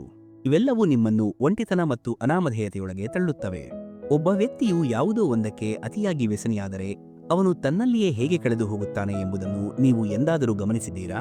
ಅನೇಕ ಜನರು ತಮ್ಮ ಫೋನ್ಗಳಲ್ಲಿ ಕಳೆದು ಹೋಗಿರುತ್ತಾರೆ. ಹೊರಗಿನ ಪ್ರಪಂಚದಲ್ಲಿ ಏನು ನಡೆಯುತ್ತಿದೆ ಅಥವಾ ತಮ್ಮ ಸುತ್ತಮುತ್ತ ಏನು ನಡೆಯುತ್ತಿದೆ ಎಂಬುದರ ಅರಿವು ಅವರಿಗಿರುವುದಿಲ್ಲ. ಯಾವುದನ್ನಾದರೂ ಬಳಸುವುದು ಮತ್ತು ಯಾವುದನ್ನಾದರೂ ಅಭ್ಯಾಸ ಮಾಡಿಕೊಳ್ಳುವುದರ ನಡುವೆ ದೊಡ್ಡ ವ್ಯತ್ಯಾಸವಿದೆ. ಈ ವ್ಯತ್ಯಾಸವನ್ನು ಅರ್ಥಮಾಡಿಕೊಳ್ಳುವುದು ನೀವು ನಿಮ್ಮ ಜೀವನದುದ್ದಕ್ಕೂ ನೆನಪಿಟ್ಟುಕೊಳ್ಳಬೇಕಾದ ವಿಷಯ. ಸೆಲ್ ಫೋನ್ಗಳನ್ನು ನಿಮ್ಮ ಸಮಯವನ್ನು ಉಳಿಸಲು ಕಂಡುಹಿಡಿಯಲಾಯಿತು. ಆದರೆ ನೀವು ನಿಮ್ಮ ಎಲ್ಲ ಸಮಯವನ್ನು ನಿಮ್ಮ ಫೋನ್ನಲ್ಲಿಯೇ ಕಳೆಯುತ್ತಿದ್ದರೆ ಜೀವನದಲ್ಲಿ ಪ್ರಮುಖ ಕಾರ್ಯಗಳನ್ನು ಮಾಡಲು ನಿಮಗೆ ಸಮಯ ಸಿಗುವುದಿಲ್ಲ. ಇದು ಕೇವಲ ಮೊಬೈಲ್ ಫೋನ್ಗಳಿಗೆ ಮಾತ್ರ ಅನ್ವಯಿಸುವುದಿಲ್ಲ. ಯಾವುದೇ ಅಭ್ಯಾಸವಿರಬಹುದು. ಒಂದು ವೇಳೆ ನೀವು ಒಬ್ಬ ವ್ಯಕ್ತಿಯೊಂದಿಗೆ ಸಹ ಅಭ್ಯಾಸವನ್ನು ಮಾಡಿಕೊಂಡರೆ ಆ ವ್ಯಕ್ತಿಯು ನಿಮ್ಮನ್ನು ತೊರೆದು ಹೋದರೆ ನೀವು ಯಾವಾಗಲೂ ದುಃಖಿತರಾಗಿರುತ್ತೀರಿ. ಆದ್ದರಿಂದ ನಿಮ್ಮ ಮನಸ್ಸಿಗೆ ಯಾವುದಕ್ಕೂ ಒಗ್ಗಿಕೊಳ್ಳಲು ಬಿಡಬೇಡಿ. ಅಭ್ಯಾಸವೆಂದರೆ ನೀವು ಆ ವಿಷಯಕ್ಕೆ ಅಥವಾ ಆ ವ್ಯಕ್ತಿಗೆ ಗುಲಾಮರಾಗುತ್ತೀರಿ ಮತ್ತು ನೀವು ಅವರ ನಿಯಂತ್ರಣಕ್ಕೆ ಬರುತ್ತೀರಿ. ಅವರು ನಿಮ್ಮ ಯಜಮಾನರಾಗುತ್ತಾರೆ ಮತ್ತು ನೀವು ಅವರ ಸೇವಕರಾಗುತ್ತೀರಿ. ಜನರು ಯಾವುದಕ್ಕೆ ಎಷ್ಟೊಂದು ವ್ಯಸನಿಗಳಾಗಿದ್ದಾರೆಂದರೆ ಅದು ಇಲ್ಲದೆ ಅವರು ಬದುಕಲು ಸಾಧ್ಯವಿಲ್ಲ. ಆದ್ದರಿಂದ ಭಗವದ್ಗೀತೆಯು ನಮಗೆ ನಮ್ಮ ಮನಸ್ಸನ್ನು ಸ್ಥಿರವಾಗಿ ಇಡಲು ಕಲಿಸುತ್ತದೆ. ಮತ್ತು ನಿಮ್ಮ ಮನಸ್ಸು ಯಾವುದಕ್ಕೂ ವ್ಯಸನಿಯಾಗದಂತೆ ನಿಮ್ಮನ್ನು ನೀವು ಬಲಪಡಿಸಿಕೊಳ್ಳಿ. ಆಗ ನಿಮ್ಮ ಮನಸ್ಸು ನಿಮ್ಮ ನಿಯಂತ್ರಣದಲ್ಲಿಯೇ ಇರುತ್ತದೆ. ನಿಮ್ಮ ಕಾರ್ಯವು ಸುಖವನ್ನು ನೀಡುತ್ತಿದೆಯೇ? ಪ್ರತಿದಿನ ನೀವು ಪ್ರತಿ ಬಾರಿಯೂ ನಿಮ್ಮನ್ನು ನೀವೇ ಪ್ರಶ್ನಿಸಿಕೊಳ್ಳಬೇಕು. ನಾನು ಜನರ ಸಲುವಾಗಿ ಏನಾದರೂ ಕೆಲಸ ಮಾಡುತ್ತಿದ್ದರೆ ಆ ಕೆಲಸದಲ್ಲಿ ನನಗೆ ಸಂತೋಷ ಸಿಗುತ್ತಿದೆಯೇ? ಅಥವಾ ಆ ಕೆಲಸವನ್ನು ಮಾಡುವುದರಿಂದ ನನಗೆ ದುಃಖವಾಗುತ್ತಿದೆಯೇ? ಆ ಕೆಲಸವನ್ನು ಮಾಡುವುದರಿಂದ ನಿಮಗೆ ಕೇವಲ ದುಃಖ ಮಾತ್ರವೇ ಸಿಗುತ್ತಿದೆ ಎಂದು ನೀವು ಭಾವಿಸಿದರೆ ವಾಸ್ತವವಾಗಿ ಆ ಕೆಲಸವನ್ನು ಮಾಡುವುದರಿಂದ ಏನು ಪ್ರಯೋಜನ? ಯಾರೋ ಒಬ್ಬರ ಸಮಸ್ಯೆಗಳ ಬಗ್ಗೆ ಯೋಚಿಸಿ ಅವರ ಚಿಂತೆಯ ಬಗ್ಗೆ ನೀವು ಸಹ ದುಃಖಿತರಾಗುತ್ತಿದ್ದರೆ ನಿಮಗೆ ದುಃಖವನ್ನು ಮಾತ್ರ ನೀಡುವವರ ಬಗ್ಗೆ ಕಾಳಜಿ ವಹಿಸುವುದರಿಂದ ಏನು ಪ್ರಯೋಜನ? ಜನರು ನಾವು ನಿಜವಾದ ಪ್ರೀತಿಯನ್ನು ನೀಡುತ್ತೇವೆ, ನಮ್ಮ ಮನಸ್ಸಿನಲ್ಲಿ ಯಾವುದೇ ಮೋಸ ಅಥವಾ ವಂಚನೆ ಇರಬಾರದು ಎಂದು ಹೇಳುತ್ತಾರೆ. ಒಳ್ಳೆಯದು, ನೀವು ನಿಜವಾದ ಪ್ರೀತಿಯನ್ನು ನೀಡುತ್ತಿದ್ದರೆ, ಆದರೆ ನಿಮ್ಮ ಪ್ರೀತಿಯು ಜಗತ್ತಿನಲ್ಲಿ ಯಾವುದೇ ಮೌಲ್ಯವನ್ನು ಹೊಂದಿಲ್ಲ ಮತ್ತು ಯಾರಿಗೂ ಅದರ ಅಗತ್ಯವಿಲ್ಲದಿದ್ದರೆ ಅದರಿಂದೇನು ಪ್ರಯೋಜನ? ಒಂದು ಕಾಲದಲ್ಲಿ ಒಬ್ಬ ವಿದೇಶಿ ಪ್ರವಾಸಿ ಭಾರತಕ್ಕೆ ಭೇಟಿ ನೀಡಲು ಬಂದಾಗ ಒಂದು ಹೋಟೆಲ್ನಲ್ಲಿ ತಂಗಿದ್ದನು. ಅವನು ಹಾಲು ಕೇಳಿದನು. ಆ ಹೋಟೆಲ್ ಮಾಲೀಕನು, ತುಂಬಾ ದೂರದ ದೇಶಗಳಿಂದ ಬಂದ ವಿದೇಶಿಗರು ಸಹ ನನ್ನ ಹೋಟೆಲ್ಗೆ ಬಂದಿದ್ದಾರೆ, ಆದ್ದರಿಂದ ಅವರಿಗಾಗಿ ನಮ್ಮ ದೇಶದ ನಿಜವಾದ ಮತ್ತು ಶುದ್ಧವಾದ ದೇಸಿ ಹಾಲನ್ನು ಕುಡಿಯಲು ಕೊಡಬೇಕು ಎಂದು ಯೋಚಿಸಿದನು. ಈ ರೀತಿ ಅವನು ಒಂದು ಲೋಟ ತುಂಬಿದ ಶುದ್ಧ ಹಾಲನ್ನು ಅವರ ಕೋಣೆಗೆ ಕಳುಹಿಸಿದನು. ಆ ವಿದೇಶಿ ಪ್ರವಾಸಿಗನಿಗೆ ಆ ಹಾಲಿನ ರುಚಿ ತುಂಬಾ ಇಷ್ಟವಾಯಿತು. ಅವನು ಇನ್ನೊಂದು ಲೋಟ ಹಾಲಿಗೆ ಆದೇಶ ನೀಡಿದನು. ತಕ್ಷಣವೇ ಮಾಲೀಕನು ಶುದ್ಧ ದೇಸಿ ಹಾಲು ತುಂಬಿದ ಆ ಲೋಟವನ್ನು ಅವನ ಕೋಣೆಗೆ ಕಳುಹಿಸಿದನು. ಆದರೆ ಈ ಬಾರಿ ಆ ಪ್ರವಾಸಿಗನಿಗೆ ರುಚಿ ಇಷ್ಟವಾದರೂ ಅವನ ಆರೋಗ್ಯವು ಹದಗೆಟ್ಟಿತು. ಏಕೆಂದರೆ ಆ ಹಾಲು ತುಂಬಾ ಒಳ್ಳೆಯದಾಗಿದ್ದರೂ ಮತ್ತು ಸಂಪೂರ್ಣವಾಗಿ ಶುದ್ಧವಾಗಿದ್ದರೂ ದುರದೃಷ್ಟವಶಾತ್ ಅವನು ಆ ಹಾಲನ್ನು ಕುಡಿಯಲು ಸಾಧ್ಯವಾಗಲಿಲ್ಲ. ಅದೇ ರೀತಿ ನಾವು ಇಂದಿನ ಯುಗದಲ್ಲಿ ನೋಡಿದರೆ, ನೀವು ಎಷ್ಟು ನಿಜವಾದ ಪ್ರೀತಿಯನ್ನು ನೀಡಿದರೂ ಅಥವಾ ಎಷ್ಟು ಶುದ್ಧವಾದ ಪ್ರೀತಿಯನ್ನು ನೀಡಿದರೂ ಶುದ್ಧ ಪ್ರೀತಿಯನ್ನು ಯಾರೂ ಜೀರ್ಣಿಸಿಕೊಳ್ಳಲು ಸಾಧ್ಯವಿಲ್ಲ. ಆದ್ದರಿಂದ ನೀವು ಜೀವನದಲ್ಲಿ ಏನನ್ನಾದರೂ ಪ್ರಯತ್ನಿಸುತ್ತಿದ್ದರೆ ಆ ಕೆಲಸದಲ್ಲಿ ನಿಮಗೆ ಸಂತೋಷ ಸಿಗುತ್ತಿದೆಯೇ ಅಥವಾ ನಿಮಗೆ ದುಃಖವಾಗುತ್ತಿದೆಯೇ ಎಂದು ನಿಮ್ಮನ್ನು ನೀವೇ ಖಂಡಿತವಾಗಿಯೂ ಪ್ರಶ್ನಿಸಿಕೊಳ್ಳಬೇಕು. ಆ ಕೆಲಸವನ್ನು ಮಾಡುವುದು ನಿಮಗೆ ಸಂತೋಷವನ್ನು ನೀಡಿದರೆ ನೀವು ಆ ಕೆಲಸವನ್ನು ಮುಂದುವರಿಸಬೇಕು. ಆದರೆ ಜನರಿಗಾಗಿ ಆ ಕೆಲಸವನ್ನು ಮಾಡುವುದರಿಂದ ನಿಮಗೆ ಕೇವಲ ದುಃಖ ಮಾತ್ರವೇ ಸಿಗುತ್ತಿದ್ದರೆ ನಿಮಗೆ ದುಃಖ, ನೋವು ಮತ್ತು ಕಷ್ಟಗಳನ್ನು ನೀಡುತ್ತಿರುವ ಆ ವಿಷಯಗಳನ್ನು ಮಾಡುವುದನ್ನು ನಿಲ್ಲಿಸಿಬಿಡಿ. ಫಲದ ಚಿಂತೆಯನ್ನು ತ್ಯಜಿಸಿ. ಶ್ರೀಕೃಷ್ಣನು ಅರ್ಜುನನಿಗೆ ಹೇಳುತ್ತಾನೆ, ಕರ್ಮವನ್ನು ಮಾಡುವುದು ನಿಮ್ಮ ಹಕ್ಕು, ಆದರೆ ಅದರ ಫಲವನ್ನು ಪಡೆಯುವುದು ನಿಮ್ಮ ಹಕ್ಕಲ್ಲ. ನಿಮ್ಮ ಮನಸ್ಸಿನ ಶಾಂತಿಯನ್ನು ಹಾಳು ಮಾಡುವ ವಿಷಯದ ಬಗ್ಗೆ ಮತ್ತೆ ಮತ್ತೆ ಯೋಚಿಸುವುದನ್ನು ನಿಲ್ಲಿಸಿ. ಅಂದರೆ ನಾವು ಸ್ಥಿರ ಮನಸ್ಸಿನಿಂದ ಬದುಕಲು ಪ್ರಯತ್ನಿಸಬೇಕು. ಈ ವಾಸ್ತವದಲ್ಲಿ ಜೀವನವು ನದಿಯಿದ್ದಂತೆ. ನಾವು ಜೀವನದಲ್ಲಿ ಎಷ್ಟೇ ಹರಿಯುತ್ತೇವೆಯೋ ಅಷ್ಟು ಸುಲಭವಾಗಿ ಮತ್ತು ಹಗುರವಾಗಿ ನಮ್ಮ ಜೀವನವು ಹರಿಯುತ್ತಾ ಇರುತ್ತದೆ ಮತ್ತು ಯಾವಾಗಲೂ ಮುಂದೆ ಸಾಗುತ್ತದೆ. ನಮ್ಮ ಮನಸ್ಸು ಮತ್ತು ಆಲೋಚನೆಗಳು ಕೇವಲ ಒಂದು ವಿಷಯದಲ್ಲಿ ಸಿಲುಕಿಕೊಂಡಾಗ ಆಗ ನಾವು ಅಲ್ಲಿ ದುಃಖವನ್ನು ಅನುಭವಿಸುತ್ತೇವೆ. ಒಬ್ಬ ವ್ಯಕ್ತಿಯು ಕೇವಲ ಒಂದು ವಿಷಯದಲ್ಲಿ ಸಿಲುಕಿಕೊಂಡಾಗ ಮಾತ್ರ ಆತ ಆತಂಕ, ಒತ್ತಡ ಮತ್ತು ಮಾನಸಿಕ ಕಾಯಿಲೆಗಳನ್ನು ಎದುರಿಸಬೇಕಾಗುತ್ತದೆ. ಒಂದೇ ವಿಷಯದ ಬಗ್ಗೆ ಚಿಂತಿಸುತ್ತಾ ಇರುವುದನ್ನು ಚಿಂತೆ ಎಂದು ಕರೆಯಲಾಗುತ್ತದೆ. ನಮ್ಮ ನಿಯಂತ್ರಣದಲ್ಲಿಲ್ಲದ ವಿಷಯವನ್ನು ನಾವು ಬಿಟ್ಟು ಬಿಡಬೇಕು. ಒಂದೇ ವಿಷಯದ ಬಗ್ಗೆ ಮತ್ತೆ ಮತ್ತೆ ಯೋಚಿಸುವುದರಿಂದ ನಾವು ಜೀವನದಲ್ಲಿ ಮುಂದೆ ಸಾಗಲು ಸಾಧ್ಯವಿಲ್ಲ. ನಮ್ಮ ಬೆಳವಣಿಗೆ ನಿಲ್ಲುತ್ತದೆ. ಯಾವುದೇ ವ್ಯಕ್ತಿಯು ತನ್ನ ಜೀವನದಲ್ಲಿ ಅಡೆತಡೆಗಳನ್ನು ಎದುರಿಸಿದಾಗ ಮತ್ತು ಮುಂದೆ ಸಾಗಲು ಸಾಧ್ಯವಾಗದಿದ್ದಾಗ ಅವನಿಗೆ ದುಃಖ ಹೊರತುಪಡಿಸಿ ಬೇರೇನೂ ಸಿಗುವುದಿಲ್ಲ. ಯಾರೂ ನಿಮ್ಮ ಬಗ್ಗೆ ಯೋಚಿಸದಿದ್ದಾಗ ನೀವು ಯಾರ ಬಗ್ಗೆ ವ್ಯರ್ಥವಾಗಿ ಚಿಂತಿಸುತ್ತಾ ಇರುತ್ತೀರಿ? ನಿಮ್ಮ ಬಗ್ಗೆ ಯೋಚಿಸುವವರೇ ಇಲ್ಲ. ನೀವು ಬದುಕಿದ್ದೀರಾ ಅಥವಾ ಸತ್ತಿದ್ದೀರಾ? ನೀವು ಸಂತೋಷವಾಗಿದ್ದೀರಾ ಅಥವಾ ದುಃಖಿತರಾಗಿದ್ದೀರಾ ಎಂಬುದು ಯಾರಿಗೂ ಮುಖ್ಯವಾಗುವುದಿಲ್ಲ. ಯಾವಾಗಲೂ ನೆನಪಿಡಿ, ಚಿಂತೆಯು ಕೇವಲ ವ್ಯಕ್ತಿಯ ಮನಸ್ಸನ್ನು ಹಾಳು ಮಾಡುತ್ತದೆ, ಆದರೆ ಅದು ವ್ಯಕ್ತಿಯ ಸಮಸ್ಯೆಯನ್ನು ಪರಿಹರಿಸುವುದಿಲ್ಲ. ನಾವು ಯಾವುದೋ ಒಂದರ ಬಗ್ಗೆ ಯೋಚಿಸಿದಾಗ ನಮ್ಮ ಪರಿಸ್ಥಿತಿಯು ಇನ್ನಷ್ಟು ಕೆಟ್ಟದಾಗುತ್ತದೆ. ನಾವು ಯಾವುದೋ ಒಂದು ಬಲೆಗೆ ಸಿಲುಕಿಕೊಂಡಿದ್ದೇವೆ ಮತ್ತು ಅದರಿಂದ ಹೊರಬರಲು ಯಾವುದೇ ಮಾರ್ಗ ಸಿಗುತ್ತಿಲ್ಲ ಎಂದು ನಮಗೆ ಅನಿಸುತ್ತದೆ. ಆದ್ದರಿಂದ ಇದನ್ನು ನೆನಪಿನಲ್ಲಿ ಇಟ್ಟುಕೊಳ್ಳಿರಿ. ನೀವು ಜೀವನದಲ್ಲಿ ಸಂತೋಷವಾಗಲು ಬಯಸಿದರೆ ನಿಮ್ಮ ಆಲೋಚನೆಗಳನ್ನು ಎಂದಿಗೂ ಒಂದೇ ಚಿಂತನೆಗೆ ಅಂಟಿಕೊಳ್ಳಲು ಬಿಡಬೇಡಿ, ಆದರೆ ಅವು ನದಿಯಂತೆ ಹರಿಯಲು ಬಿಡಿ. ದೇವರಿಗೆ ಯಾರೂ ದ್ವೇಷಿಯಲ್ಲ. ಶ್ರೀಕೃಷ್ಣನು ಅರ್ಜುನನಿಗೆ ಹೇಳುತ್ತಾನೆ, ನನಗಾಗಿ ಯಾರೂ ದ್ವೇಷಿಸಲ್ಪಡುವವರು ಅಲ್ಲ ಅಥವಾ ಪ್ರಿಯರೂ ಅಲ್ಲ, ಆದರೆ ಯಾರು ನನ್ನನ್ನು ಭಕ್ತಿಯಿಂದ ಪೂಜಿಸುತ್ತಾರೋ ಅವರು ನನ್ನೊಂದಿಗೆ ಇರುತ್ತಾರೆ ಮತ್ತು ನಾನು ಸಹ ಅವರೊಂದಿಗೆ ಇರುತ್ತೇನೆ. ನಿಮ್ಮದು ನನ್ನದು ಎಂಬ ಸಣ್ಣ ಅಥವಾ ದೊಡ್ಡ, ನಿಮ್ಮವರು ಮತ್ತು ಹೊರಗಿನವರು ಎಂಬ ಭಾವನೆಗಳನ್ನು ನಿಮ್ಮ ಮನಸ್ಸಿನಿಂದ ಅಳಿಸಿಬಿಡಿ. ಆಗ ಎಲ್ಲವೂ ನಿಮ್ಮದಾಗುತ್ತದೆ ಮತ್ತು ನೀವು ಎಲ್ಲರಿಗೂ ಸೇರಿದವರಾಗುತ್ತೀರಿ. ಇತಿಹಾಸವು ಹೇಳುತ್ತದೆ, ನಿನ್ನೆ ಸಂತೋಷವಿತ್ತು. ವಿಜ್ಞಾನ ಹೇಳುತ್ತದೆ, ನಾಳೆ ಸಂತೋಷವಿರುತ್ತದೆ. ಆದರೆ ಧರ್ಮವು ಹೇಳುತ್ತದೆ, ಮನಸ್ಸು ಶುದ್ಧವಾಗಿದ್ದರೆ ಮತ್ತು ಹೃದಯ ಒಳ್ಳೆಯದಾಗಿದ್ದರೆ ಪ್ರತಿದಿನವೂ ಸಂತೋಷವಿರುತ್ತದೆ. ಮೌಲ್ಯ ಮತ್ತು ಗೌರವದ ಮಿತಿ. ಯಾರಿಗೆ ಎಷ್ಟು ಜೀರ್ಣಿಸಿಕೊಳ್ಳಲು ಮತ್ತು ಸ್ವೀಕರಿಸಲು ಸಾಧ್ಯವೋ ಅಷ್ಟೇ ಪ್ರೀತಿ ಮತ್ತು ಗೌರವವನ್ನು ಅವರಿಗೆ ನೀಡಬೇಕು. ನೀವು ಯಾರಿಗಾದರೂ ಹೆಚ್ಚು ಪ್ರಾಮುಖ್ಯತೆಯನ್ನು ನೀಡಿದಾಗ ಅವರು ಪ್ರತಿಯಾಗಿ ನಿಮಗೆ ಕಡಿಮೆ ಪ್ರಾಮುಖ್ಯತೆಯನ್ನು ನೀಡಲು ಪ್ರಾರಂಭಿಸುತ್ತಾರೆ ಮತ್ತು ನಿಮ್ಮ ಮಹತ್ವವು ಕಡಿಮೆಯಾಗುತ್ತದೆ. ನೀವು ಯಾರಿಗಾದರೂ ಅತಿಯಾದ ಪ್ರಾಮುಖ್ಯತೆಯನ್ನು ನೀಡಲು ಪ್ರಾರಂಭಿಸಿದಾಗ ಆ ಇನ್ನೊಬ್ಬ ವ್ಯಕ್ತಿಯು ಅಹಂಕಾರಿಯಾಗುತ್ತಾನೆ ಮತ್ತು ಈ ಅಹಂಕಾರದಿಂದಾಗಿ ಅವರು ನಿಮ್ಮನ್ನು ಗೌರವಿಸುವುದಿಲ್ಲ ಮತ್ತು ನಾನು ಹೀಗೆಯೇ ಇದ್ದೇನೆ ಅಥವಾ ನಾನು ಹಾಗೆ ಇದ್ದೇನೆ, ಆದ್ದರಿಂದಲೇ ಈ ಇನ್ನೊಬ್ಬ ವ್ಯಕ್ತಿಯು ನನಗೆ ಇಷ್ಟೊಂದು ಪ್ರೀತಿಯನ್ನು ನೀಡಲು ನಿರ್ಬಂಧಿತನಾಗಿದ್ದಾನೆ, ನನಗೆ ಇಷ್ಟೊಂದು ಪ್ರಾಮುಖ್ಯತೆ ನೀಡಲು ಇದು ನನ್ನ ವಿಶೇಷತೆ ಎಂದು ಯೋಚಿಸುತ್ತಾನೆ. ಆದರೆ ಪ್ರತಿಯಾಗಿ ಅವರು ನಿಮ್ಮ ವಿಶೇಷತೆಯನ್ನು ಅರ್ಥಮಾಡಿಕೊಳ್ಳಲು ಎಂದಿಗೂ ಪ್ರಯತ್ನಿಸುವುದಿಲ್ಲ. ಅದಕ್ಕಾಗಿಯೇ ನಾವು ಜನರಿಗೆ ಹೆಚ್ಚು ಪ್ರಾಮುಖ್ಯತೆಯನ್ನು ನೀಡಬಾರದು ಮತ್ತು ನಿಮ್ಮ ಗೌರವ ಮತ್ತು ಸ್ವಾಭಿಮಾನ ಎಲ್ಲಿಯೂ ಕೊನೆಗೊಳ್ಳದಂತೆ ಅಷ್ಟರ ಮಟ್ಟಿಗೆ ಮಾತ್ರ ಗೌರವವನ್ನು ನೀಡಬೇಕು. ವರ್ತಮಾನದಲ್ಲಿ ಜೀವಿಸಿ. ಜೀವನವು ಯಾವುದೋ ಒಂದು ವಿಷಯದಲ್ಲಿ ಇಲ್ಲ ಅಥವಾ ಹಿಂದಿನ ಕಾಲದಲ್ಲಿ ಇಲ್ಲ. ಜೀವನವು ಈ ಕ್ಷಣದಲ್ಲಿ ಮಾತ್ರವೇ ಇದೆ. ಅಂದರೆ ಈ ಕ್ಷಣದ ಅನುಭವವೇ ಜೀವನ. ನೀವು ಶುದ್ಧವಾದ ಉದ್ದೇಶದಿಂದ ಹುಡುಕಿದರೆ ದೇವರು ಅದೃಷ್ಟಕ್ಕಿಂತ ಹೆಚ್ಚಿನದನ್ನು ನೀಡುತ್ತಾನೆ. ದೇವರಲ್ಲಿ ಶರಣಾಗತಿ. ಜೀವನದಲ್ಲಿ ಯಾವುದೇ ತೊಂದರೆ ಬಂದಾಗ, ಯಾರು ನಿಮಗೆ ಬೆಂಬಲ ನೀಡದಿದ್ದಾಗ, ನೀವು ಒಬ್ಬಂಟಿಯಾಗಿ ಕಂಡಾಗ, ಅಂತಹ ಕಷ್ಟದ ಸಮಯದಲ್ಲಿ ನೀವು ಖಂಡಿತವಾಗಿಯೂ ದೇವರಲ್ಲಿ ಪ್ರಾರ್ಥಿಸಬೇಕು. ಶ್ರೀಕೃಷ್ಣನು ಅರ್ಜುನನಿಗೆ ಹೇಳಿದನು, ಯಾರು ನನ್ನನ್ನು ನಿಜವಾದ ಹೃದಯದಿಂದ ನೆನಪಿಸಿಕೊಳ್ಳುತ್ತಾರೋ ಮತ್ತು ನನ್ನ ಮೇಲೆ ಅವಲಂಬಿತರಾಗುತ್ತಾರೋ ಅವರ ಎಲ್ಲಾ ಸಮಸ್ಯೆಗಳನ್ನು ನಿವಾರಿಸಲು ನಾನು ಅವರಿಗೆ ಸಹಾಯ ಮಾಡುತ್ತೇನೆ. ಅನೇಕ ಜನರು ಈ ವಿಷಯಗಳನ್ನು ನಂಬುವುದಿಲ್ಲ, ಅವರಿಗೆ ಇದರ ಅರ್ಥವೇ ಅರ್ಥವಾಗುವುದಿಲ್ಲ. ಆದರೆ ಕಷ್ಟದ ಸಮಯದಲ್ಲಿ ಪ್ರಾರ್ಥಿಸುವವರಿಗೆ ಅದರ ಅರ್ಥವು ಚೆನ್ನಾಗಿ ತಿಳಿದಿದೆ. ಕಷ್ಟದ ಸಮಯದಲ್ಲಿ ಅವರು ಪವಾಡ ಸದೃಶ ಸಹಾಯವನ್ನು ಪಡೆದಿರುತ್ತಾರೆ. ನಾವು ತೊಂದರೆಯಲ್ಲಿರುವಾಗ ದೇವರಿಗೆ ಪ್ರಾರ್ಥಿಸುವುದು ನಮಗೆ ಬಹಳಷ್ಟು ಸಹಾಯ ಮಾಡುತ್ತದೆ ಎಂದು ಅವರಿಗೆ ತಿಳಿದಿದೆ. ಆದರೆ ನೀವು ಪ್ರಾಮಾಣಿಕವಾಗಿ ಪ್ರಾರ್ಥಿಸಿದಾಗ ದೇವರು ಖಂಡಿತವಾಗಿಯೂ ನಿಮಗೆ ಸಹಾಯ ಮಾಡುತ್ತಾನೆ. ಪ್ರಾರ್ಥನೆಯಲ್ಲಿ ನಾವು ಏನೇ ಕೇಳಿದರೂ ದೇವರು ಕೆಲವೊಮ್ಮೆ ನಮಗೆ ನೀಡುವುದಿಲ್ಲ ಎಂದು ಅನೇಕ ಜನರು ಹೇಳುತ್ತಾರೆ. ಹಾಗಿದ್ದರೆ ಅವರು ತಮ್ಮನ್ನೇ ಪ್ರಶ್ನಿಸಿಕೊಳ್ಳಬೇಕು, ನಾವು ಪ್ರಾರ್ಥಿಸುತ್ತಿದ್ದೇವೆಯೇ ಅಥವಾ ಕೇವಲ ಅಪೇಕ್ಷಿತ ಫಲಿತಾಂಶವನ್ನು ನೀಡುವಂತೆ ಭಿಕ್ಷೆ ಬೇಡುತ್ತಿದ್ದೇವೆಯೇ? ವಾಸ್ತವದಲ್ಲಿ ಪ್ರಾರ್ಥನೆಯ ಸರಿಯಾದ ರೂಪವೇನೆಂದರೆ, ಓ ದೇವರೇ, ದಯವಿಟ್ಟು ನನ್ನ ದುಃಖದಿಂದ ಹೊರಬರಲು ನನಗೆ ಶಕ್ತಿಯನ್ನು ಕೊಡು. ದುಃಖದಿಂದ ಮುಕ್ತನಾಗಲು ನನಗೆ ದಾರಿಯನ್ನು ತೋರಿಸು. ಇದರಿಂದ ನಾನು ನನ್ನ ಜೀವನದ ಕಷ್ಟಗಳನ್ನು ಜಯಿಸಿ ಮುಂದೆ ಸಾಗಲು ಸಾಧ್ಯವಾಗುತ್ತದೆ. ಪ್ರಾರ್ಥನೆಯ ಸರಳ ಅರ್ಥವೇನೆಂದರೆ, ಅದು ದುಃಖದಿಂದ ಹೊರಹೊಮ್ಮಲು ನಿಮಗೆ ದಾರಿಯನ್ನು ತೋರಿಸುತ್ತದೆ ಮತ್ತು ಅದರಿಂದ ಹೊರಬರಲು ನಿಮಗೆ ಶಕ್ತಿಯನ್ನು ನೀಡುತ್ತದೆ.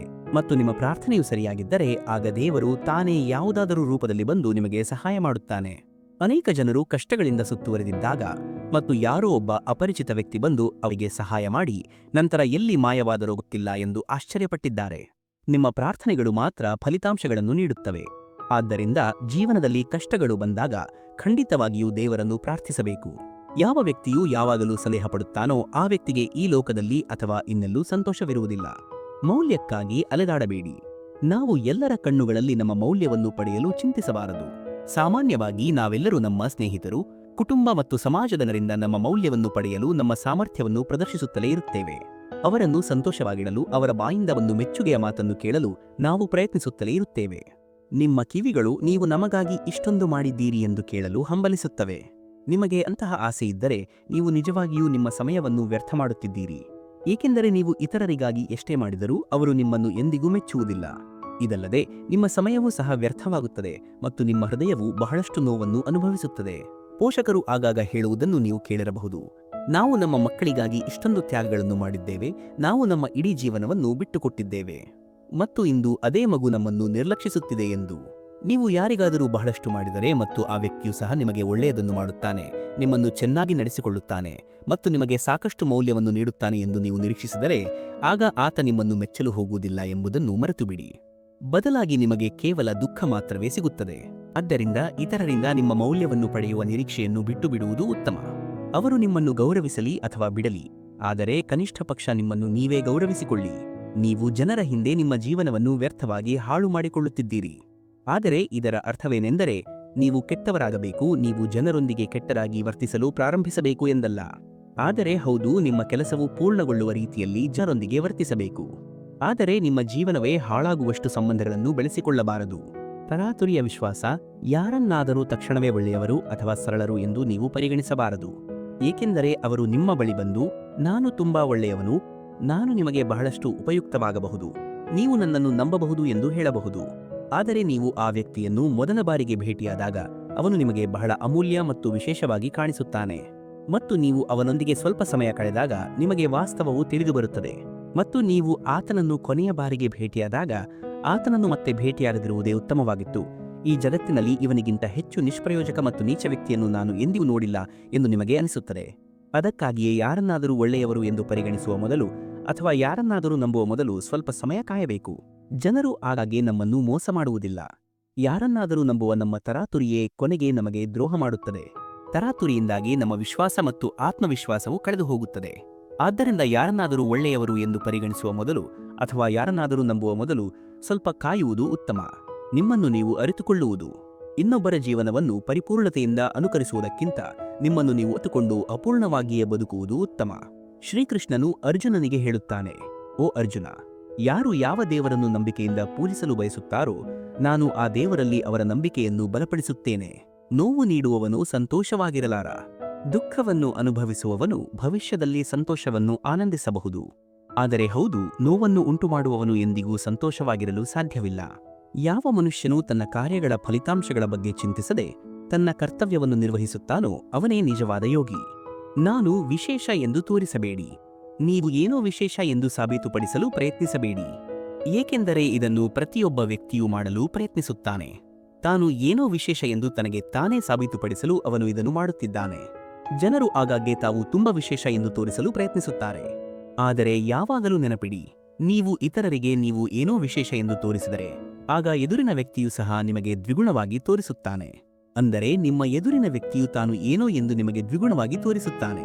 ನೀವು ಏನಾದರೂ ಆಗಿದ್ದರೆ ನಿಮ್ಮ ಬಗ್ಗೆ ಯಾರಿಗೂ ಹೇಳುವ ಅಗತ್ಯವಿರುತ್ತಿರಲಿಲ್ಲ ಎಂದು ನೀವೇ ಯೋಚಿಸಿ. ಗ್ರೀಸ್ನಲ್ಲಿ ಜನರು ಹೀಗೆ ಹೇಳುತ್ತಾರೆ, ಒಬ್ಬ ವ್ಯಕ್ತಿಯು ಹುಟ್ಟಿದಾಗ ದೇವರು ಅವನ ಕಿವಿಯ ಬಳಿ ಬಂದು ತಮಾಷೆಯಾಗಿ ಹೇಳುತ್ತಾನೆ, ನಿನ್ನಂತಹ ವ್ಯಕ್ತಿ ಈ ಜಗತ್ತಿನಲ್ಲಿ ಎಂದಿಗೂ ಹುಟ್ಟಿಲ್ಲ, ನೀನು ವಿಶೇಷ, ಎಲ್ಲರಿಗಿಂತ ವಿಭಿನ್ನ ಎಂದು. ಆದರೆ ದುರದೃಷ್ಟವಶಾತ್ ಆ ವ್ಯಕ್ತಿಯು ಆ ತಮಾಷೆಯನ್ನು ಗಂಭೀರವಾಗಿ ತೆಗೆದುಕೊಳ್ಳುತ್ತಾನೆ. ಭಾರತದಲ್ಲಿಯೂ ಇದೇ ಆಗುತ್ತದೆ. ಪ್ರತಿಯೊಬ್ಬ ವ್ಯಕ್ತಿಯು ತನ್ನನ್ನು ತಾನು ವಿಶೇಷ ಎಂದು ಪರಿಗಣಿಸುತ್ತಾನೆ ಮತ್ತು ಇತರರನ್ನು ತನ್ನಕ್ಕಿಂತ ಕಡಿಮೆ ಎಂದು ಪರಿಗಣಿಸುತ್ತಾನೆ. ಆದ್ದರಿಂದ ಪ್ರತಿಯೊಬ್ಬ ವ್ಯಕ್ತಿಯು ತಾನು ಏನೋ ವಿಶೇಷ ಎಂದು ಭಾವಿಸುತ್ತಾನೆ ಮತ್ತು ಈ ಅಹಂಕಾರದಿಂದ ತುಂಬಿರುತ್ತಾನೆ ಎಂಬ ವಿಷಯವನ್ನು ನಿಮ್ಮ ಮನಸ್ಸಿನಲ್ಲಿ ಇಟ್ಟುಕೊಳ್ಳಿರಿ. ಆದರೆ ಇದಕ್ಕೆ ವಿರುದ್ಧವಾಗಿ ಯಾರು ವಿವೇಕವುಳ್ಳ ಜನರು ಇರುತ್ತಾರೋ ಅವರು ಎಂದಿಗೂ ಅಂತಹ ಹುಚ್ಚುತನವನ್ನು ಮಾಡುವುದಿಲ್ಲ. ತಾವು ಏನೋ ವಿಶೇಷ ಎಂದು ಇನ್ನೊಬ್ಬರಿಗೆ ತೋರಿಸಲು ಅವರು ಎಂದಿಗೂ ಪ್ರಯತ್ನಿಸುವುದಿಲ್ಲ. ಆ ವಿವೇಕವುಳ್ಳ ಜನರು ಏನಾದರೂ ಆಗಿದ್ದರೆ ಆಗ ಏನನ್ನೂ ತೋರಿಸುವ ಅಗತ್ಯವಿರುವುದಿಲ್ಲ. ಏಕೆಂದರೆ ನೋಡಿ, ನೀವು ಎಷ್ಟೇ ಸಾಧಿಸಿದರೂ ಜಗತ್ತು ನಿಮ್ಮನ್ನು ಅರ್ಥಮಾಡಿಕೊಳ್ಳುವುದಿಲ್ಲ. ಆದ್ದರಿಂದ ನೀವು ತುಂಬಾ ವಿಶೇಷ ಎಂದು ಯಾರಿಗೂ ತೋರಿಸದಿರುವುದು ಉತ್ತಮ. ಆತ್ಮದ ಸ್ವರೂಪ.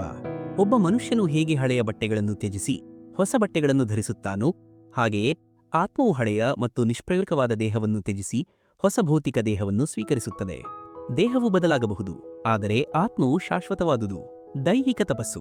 ದೇವರಿಗೆ ಸಮಾನವಾಗಿ ಗುರುಗಳು, ಬ್ರಾಹ್ಮಣರು, ಪೋಷಕರ ಪೂಜೆ ಮತ್ತು ಶುದ್ಧತೆ, ಅಹಿಂಸೆ, ಬ್ರಹ್ಮಚರ್ಯ ಮತ್ತು ಸರಳತೆ ಇವುಗಳೇ ದೈಹಿಕ ತಪಸ್ಸುಗಳು. ನಿರೀಕ್ಷೆಗಳನ್ನು ತ್ಯಜಿಸಿರಿ. ಈ ಜಗತ್ತಿನಲ್ಲಿ ಜನರ ಮೇಲೆ ಎಂದಿಗೂ ನಿರೀಕ್ಷೆಗಳನ್ನು ಇಟ್ಟುಕೊಳ್ಳಬಾರದು. ಯಾವಾಗಲೂ ನೆನಪಿಡಿ, ಈ ಜಗತ್ತಿನಲ್ಲಿ ದೇವರು ಮತ್ತು ನೀವು ನೀವೇ ಮಾತ್ರ ಇದ್ದೀರಿ. ಅವರಿಬ್ಬರನ್ನು ಹೊರತುಪಡಿಸಿ ಬೇರೆ ಯಾರೂ ನಿಮಗೆ ಬೆಂಬಲ ನೀಡಲು ಹೋಗುವುದಿಲ್ಲ. ನಿಮ್ಮ ಕೆಟ್ಟ ಸಮಯ ಬಂದಾಗ ಮತ್ತು ಯಾರೋ ಒಬ್ಬ ವ್ಯಕ್ತಿಯು ನಿಮಗೆ ಸಹಾಯ ಮಾಡಲು ಬರುತ್ತಾನೆ ಎಂದು ನೀವು ನಿರೀಕ್ಷಿಸುತ್ತಾ ಕುಳಿತರೆ ಆ ಕೆಟ್ಟ ಸಮಯದಲ್ಲಿ ಆ ವ್ಯಕ್ತಿಯು ನಿಮ್ಮ ಸುತ್ತಲೂ ಸುಳಿಯಲು ಹೋಗುವುದಿಲ್ಲ ಎಂಬುದನ್ನು ನೆನಪಿನಲ್ಲಿ ಇಟ್ಟುಕೊಳ್ಳಿರಿ. ನಿಮ್ಮ ಹೋರಾಟವನ್ನು ನೀವೇ ಮಾಡಬೇಕಾಗುತ್ತದೆ. ನಿಮ್ಮ ಸಮಸ್ಯೆಯ ವಿರುದ್ಧ ನೀವೇ ಹೋರಾಡಬೇಕಾದರೆ ಇತರರಿಂದ ಏಕೆ ನಿರೀಕ್ಷೆಗಳನ್ನು ಇಟ್ಟುಕೊಳ್ಳಬೇಕು ಮತ್ತು ನಿಮ್ಮನ್ನು ನೀವೇ ಏಕೆ ದುರ್ಬಲ ಎಂದು ಪರಿಗಣಿಸಬೇಕು? ಆದ್ದರಿಂದ ಕಷ್ಟದ ಸಮಯದಲ್ಲಿ ಅವರು ನಿಮಗೆ ಸಹಾಯ ಮಾಡುತ್ತಾರೆ ಎಂದು ಯಾರಿಂದಲೂ ನಿರೀಕ್ಷಿಸಬೇಡಿ. ನಿಮ್ಮ ಸಹಾಯವು ದೇವರು ಮತ್ತು ನೀವು ನೀವೇ ಮಾತ್ರ.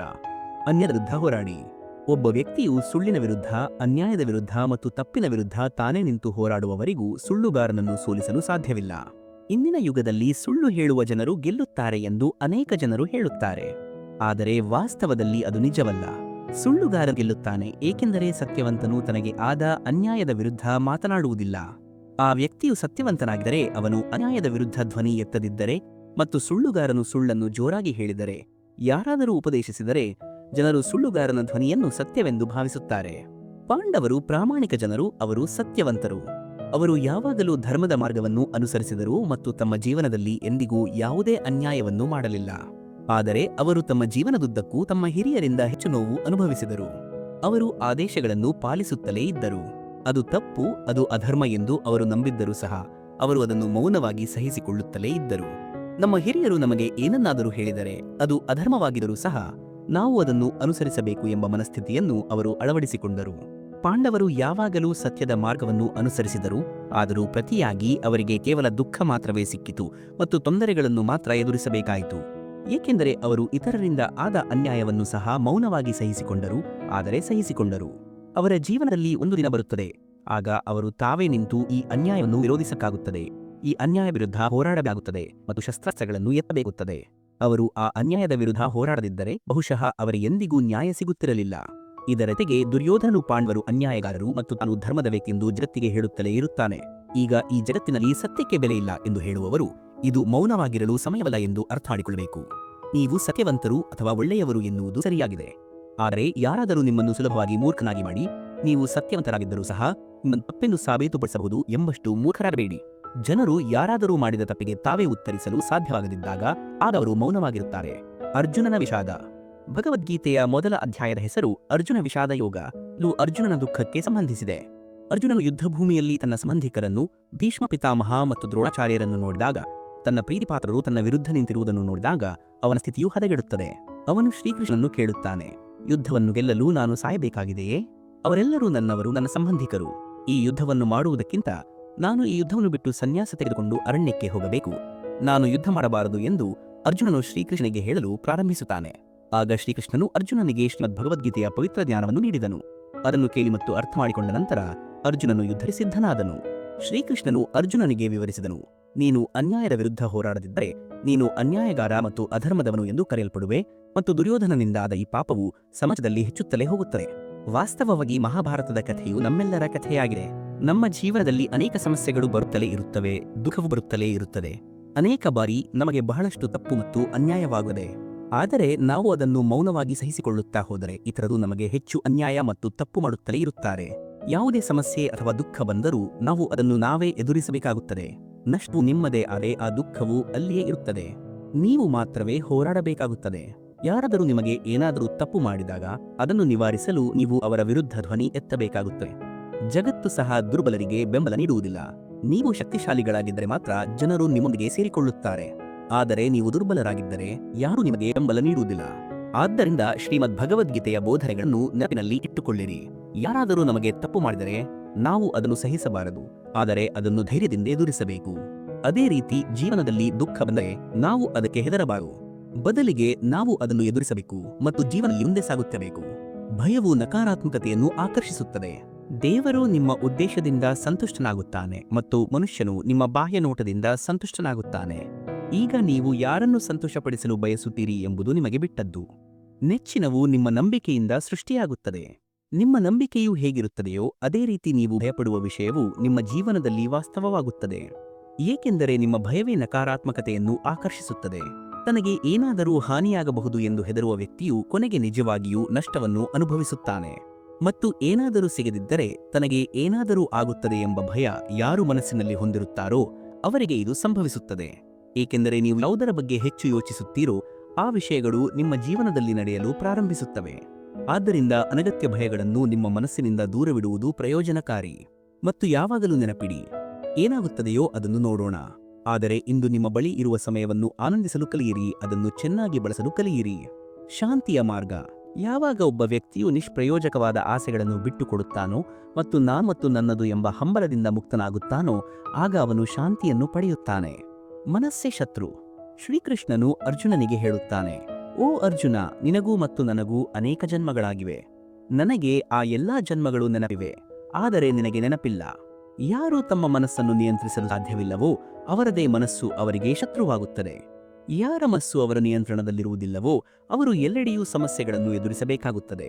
ನಿಮ್ಮ ಮನಸ್ಸು ಹೇಳುವುದನ್ನು ನೀವು ಅನುಸರಿಸುತ್ತಾ ಹೋದರೆ ನಿಮ್ಮ ಮನಸ್ಸು ನಿಮ್ಮಿಂದ ಎಲ್ಲವನ್ನೂ ಕಸಿದುಕೊಳ್ಳುತ್ತದೆ. ಒಂದು ಕಾಲದಲ್ಲಿ ಒಬ್ಬ ರಾಜನಿದ್ದನು. ಇಡೀ ಜಗತ್ತು ಅವನನ್ನು ಜಗಜಿತ್ ಎಂದು ಕರೆಯುತ್ತಿತ್ತು, ಏಕೆಂದರೆ ಅವನು ಇಡೀ ಜಗತ್ತನ್ನು ಗೆದ್ದಿದ್ದನು.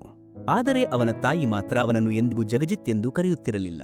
ಅವನು ತನ್ನ ತಾಯಿಯನ್ನು ಕೇಳಿದನು, ಇಡೀ ಜಗತ್ತು ನನ್ನನ್ನು ಜಗಜಿತ್ ಎಂದು ಕರೆಯುತ್ತದೆ, ಆದರೆ ನೀನು ನನ್ನನ್ನು ಎಂದಿಗೂ ಆ ಹೆಸರಿನಿಂದ ಕರೆಯುವುದಿಲ್ಲವೇಕೆ? ಅವನ ತಾಯಿ ಹೇಳಿದರು, ನೀನು ಇಡೀ ಜಗತ್ತನ್ನು ಗೆದ್ದಿರಬಹುದು, ಆದರೆ ನೀನು ನಿನ್ನ ಮನಸ್ಸನ್ನು ಗೆದ್ದಿಲ್ಲ. ಮತ್ತು ನನ್ನ ಪ್ರಕಾರ ತನ್ನ ಮನಸ್ಸನ್ನು ಗೆಲ್ಲದ ವ್ಯಕ್ತಿ ಸೋತವನು. ನೀನು ನಿನ್ನ ಮನಸ್ಸಿನಿಂದ ಗೆದ್ದಾಗ ಮಾತ್ರ ನಾನು ನಿನ್ನನ್ನು ಜಗತ್ತಿನ ನಿಜವಾದ ವಿಜೇತ ಎಂದು ಪರಿಗಣಿಸುತ್ತೇನೆ. ಜಗತ್ತನ್ನು ಗೆಲ್ಲುವುದು ನಿನ್ನ ಮನಸ್ಸನ್ನು ಗೆಲ್ಲುವಷ್ಟು ಕಷ್ಟವಲ್ಲ. ಯಾರು ತಮ್ಮ ಮನಸ್ಸನ್ನು ನಿಯಂತ್ರಿಸುತ್ತಾರೋ ಮತ್ತು ಮನಸ್ಸನ್ನು ಗೆಲ್ಲುತ್ತಾರೋ ಅವರಿಗೆ ಇಡೀ ಜಗತ್ತನ್ನು ಗೆಲ್ಲುವ ಸಾಮರ್ಥ್ಯವಿರುತ್ತದೆ. ಗರ್ವ ಮತ್ತು ಸ್ವಾಭಿಮಾನ. ಒಂದು ದಿನ ನೀವು ಸಮಯದ ಬಗ್ಗೆ ಅಲ್ಲ, ಆದರೆ ಆಲೋಚನೆಯ ಬಗ್ಗೆ ದೂರನ್ನು ಹೇಳುತ್ತೀರಿ. ಸುಂದರವಾದ ಜೀವನವು ನಿಮ್ಮ ಮುಂದೆ ಇತ್ತು ಮತ್ತು ನೀವು ಲೌಕಿಕ ವಿಷಯಗಳಲ್ಲಿ ಸಿಲುಕಿಕೊಂಡಿದ್ದೀರಿ ಎಂದು. ಗರ್ವವು ಬರಲು ಬಿಡಬೇಡಿ ಮತ್ತು ಸ್ವಾಭಿಮಾನವು ಹೋಗಲು ಬಿಡಬೇಡಿ, ಏಕೆಂದರೆ ಗರ್ವವು ನಿಮ್ಮನ್ನು ಎಂದಿಗೂ ಏರಲು ಬಿಡುವುದಿಲ್ಲ ಮತ್ತು ಸ್ವಾಭಿಮಾನವು ನಿಮ್ಮನ್ನು ಎಂದಿಗೂ ಬೀಳಲು ಬಿಡುವುದಿಲ್ಲ. ದೇವರಲ್ಲಿ ನಿಮ್ಮನ್ನು ಶರಣಾಯಿಸಿರಿ. ಇದು ಅತ್ಯಂತ ದೊಡ್ಡ ಆಸರೆ. ಈ ಆಸರೆಯನ್ನು ಯಾರು ಗುರುತಿಸುತ್ತಾರೋ ಅವರು ಭಯ, ಚಿಂತೆ ಮತ್ತು ದುಃಖದಿಂದ ಮುಕ್ತರಾಗಿರುತ್ತಾರೆ. ಯಾರು ತಮ್ಮ ಕರ್ತವ್ಯಗಳನ್ನು ನಿರ್ವಹಿಸುತ್ತಾರೋ ಅವರು ಮಾತ್ರ ಶಾಂತಿಯನ್ನು ಪಡೆಯುತ್ತಾರೆ. ಸಮಾನತೆ. ಶ್ರೀಕೃಷ್ಣನು ಅರ್ಜುನನಿಗೆ ಹೇಳುತ್ತಾನೆ, ಓ ಅರ್ಜುನ, ಯಾವ ಮನುಷ್ಯನು ಸುಖ ಮತ್ತು ದುಃಖದಿಂದ ವಿಚಲಿತನಾಗುವುದಿಲ್ಲವೋ ಮತ್ತು ಎರಡೂ ಸಂದರ್ಭಗಳಲ್ಲಿ ಸಮಾನ ಭಾವನೆಗಳನ್ನು ಹೊಂದಿರುತ್ತಾನೋ ಅವನು ಖಂಡಿತವಾಗಿಯೂ ಮೋಕ್ಷವನ್ನು ಪಡೆಯುತ್ತಾನೆ. ಆಗಬೇಕಾದುದು ಆಗುತ್ತದೆ ಮತ್ತು ಆಗದಿರುವುದು ಎಂದಿಗೂ ಆಗುವುದಿಲ್ಲ. ಇದನ್ನು ಯಾರು ಅರ್ಥ ಮಾಡಿಕೊಳ್ಳುತ್ತಾರೋ ಅವರು ಚಿಂತಿಸುವ ಅಗತ್ಯವಿರುವುದಿಲ್ಲ, ಏಕೆಂದರೆ ಆಗುವುದನ್ನು ನೀವು ತಡೆಯಲು ಸಾಧ್ಯವಿಲ್ಲ ಮತ್ತು ಆಗದಿರುವ ವಿಷಯದ ಬಗ್ಗೆ ಚಿಂತಿಸುವ ಅಗತ್ಯವಿಲ್ಲ. ಅದರ ಬಗ್ಗೆ ಭಯಪಡುವ ಅಗತ್ಯವಿಲ್ಲ. ಆದ್ದರಿಂದ ನೀವು ಕೇವಲ ನಿಮ್ಮ ಗುರಿಯ ಮೇಲೆ ಗಮನ ಕೇಂದ್ರೀಕರಿಸಿ ಮತ್ತು ನಿಮ್ಮ ಜೀವನವನ್ನು ಆನಂದಿಸಿ. ಏನಾಗುತ್ತದೆ ಅಥವಾ ಏನಾಗುವುದಿಲ್ಲ ಎಂದು ಚಿಂತಿಸಬೇಡಿ, ಏಕೆಂದರೆ ನಿಮ್ಮ ನಿಯಂತ್ರಣದಲ್ಲಿ ಇಲ್ಲದ ವಿಷಯದ ಬಗ್ಗೆ ನೀವು ಚಿಂತಿಸುತ್ತೀರಿ. ಹೀಗೆ ಮಾಡುವುದರಿಂದ ನೀವು ಎಂದಿಗೂ ಸಂತೋಷವಾಗಿರಲು ಸಾಧ್ಯವಿಲ್ಲ.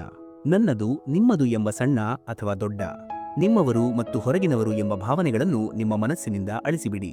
ಆಗ ಎಲ್ಲವೂ ನಿಮ್ಮದಾಗುತ್ತದೆ ಮತ್ತು ನೀವು ಎಲ್ಲರಿಗೂ ಸೇರಿದವರಾಗುತ್ತೀರಿ. ಮಾನವೀಯತೆ.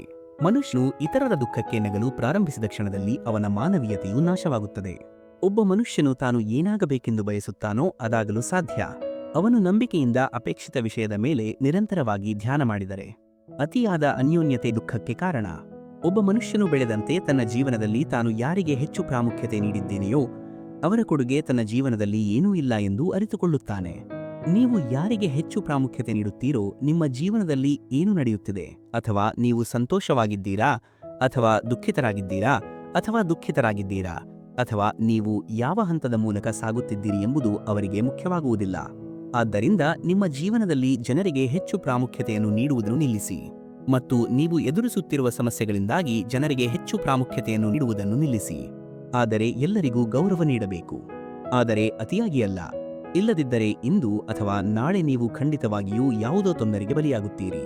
ದುಷ್ಟ ಕಾರ್ಯಗಳನ್ನು ಮಾಡುವವರು ಯಾರು ದೈತ್ಯ ಸ್ವಭಾವದವರು ಮತ್ತು ಯಾರ ಬುದ್ಧಿಯನ್ನು ಮಾಯೆಯು ತೆಗೆದುಕೊಂಡಿದೆಯೋ ಅವರು ಎಂದಿಗೂ ನನ್ನನ್ನು ಪೂಜಿಸುವುದಿಲ್ಲ ಅಥವಾ ನನ್ನನ್ನು ಪಡೆಯಲು ಪ್ರಯತ್ನಿಸುವುದಿಲ್ಲ. ಯಾರು ಮನಸ್ಸಿನ ಎಲ್ಲಾ ಆಸೆಗಳನ್ನು ಬಿಟ್ಟುಬಿಡುತ್ತಾರೋ ಅಂತಹ ಮಹಾಪುರುಷನು ತಾನಾಗಿಯೇ ಸಂತೋಷವಾಗಿರುತ್ತಾನೆ ಮತ್ತು ತನ್ನಲ್ಲಿ ತಾನೇ ಸಂತೋಷವಾಗಿರುತ್ತಾನೆ. ಅದನ್ನೇ ನಿಷ್ಕಪಟ ಮನಸ್ಸು ಎಂದು ಕರೆಯಲಾಗುತ್ತದೆ. ಅತಿಯಾದ ಆಳವಾದ ಸಂಬಂಧಗಳ ನೋವು. ದೇವರಲ್ಲಿ ಶರಣಾಗಿರಿ, ಏಕೆಂದರೆ ದೇವರು ನಿಮ್ಮ ಅತಿ ದೊಡ್ಡ ಆಸರೆ. ದೇವರ ಆಸರೆಯನ್ನು ಯಾರು ಅರ್ಥ ಮಾಡಿಕೊಳ್ಳುತ್ತಾರೋ ಅವರು ಎಲ್ಲಾ ಭಯ, ಚಿಂತೆ ಮತ್ತು ದುಃಖದಿಂದ ಮುಕ್ತರಾಗುತ್ತಾರೆ. ಶ್ರೀಕೃಷ್ಣನು ಅರ್ಜುನನಿಗೆ ಹೇಳಿದನು, ಓ ಅರ್ಜುನ, ಎಲ್ಲವನ್ನೂ ಬಿಟ್ಟು ನನ್ನ ಬಳಿಗೆ ಬಾ. ನಾನು ನಿನ್ನ ಎಲ್ಲಾ ಸಮಸ್ಯೆಗಳನ್ನು ನಿವಾರಿಸುತ್ತೇನೆ ಮತ್ತು ನೀನು ಬಯಸಿದ ಎಲ್ಲವನ್ನೂ ನಿನಗೆ ನೀಡುತ್ತೇನೆ. ಯಾರು ದೇವರನ್ನು ತಮ್ಮ ಆಸರೆ ಎಂದು ಪರಿಗಣಿಸುತ್ತಾರೋ ಅವರಿಗೆ ಎಂದಿಗೂ ಯಾರ ಆಸರೆಯೂ ಬೇಕಾಗುವುದಿಲ್ಲ ಮತ್ತು ಯಾರು ಬೆಂಬಲಕ್ಕಾಗಿ ಜಗತ್ತಿನ ಮೇಲೆ ಅವಲಂಬಿತರಾಗುತ್ತಾರೋ ಅವರು ಯಾವಾಗಲೂ ಅಸಹಾಯಕರಾಗುತ್ತಾರೆ. ನೀವು ಯಾರೊಂದಿಗಾದರೂ ಆಳವಾದ ಸಂಬಂಧವನ್ನು ಹೊಂದಿದ್ದರೆ ನೀವು ಆ ಒಬ್ಬ ವ್ಯಕ್ತಿಗಾಗಿ ಮಾತ್ರ ಬದುಕಲು ಪ್ರಾರಂಭಿಸುತ್ತೀರಿ. ಅದರ ಪರಿಣಾಮವಾಗಿ ನಿಮ್ಮದೇ ಆದ ಸುಖ ಮತ್ತು ದುಃಖವನ್ನು ನೀವು ನಿಯಂತ್ರಿಸಲು ಸಾಧ್ಯವಾಗುವುದಿಲ್ಲ.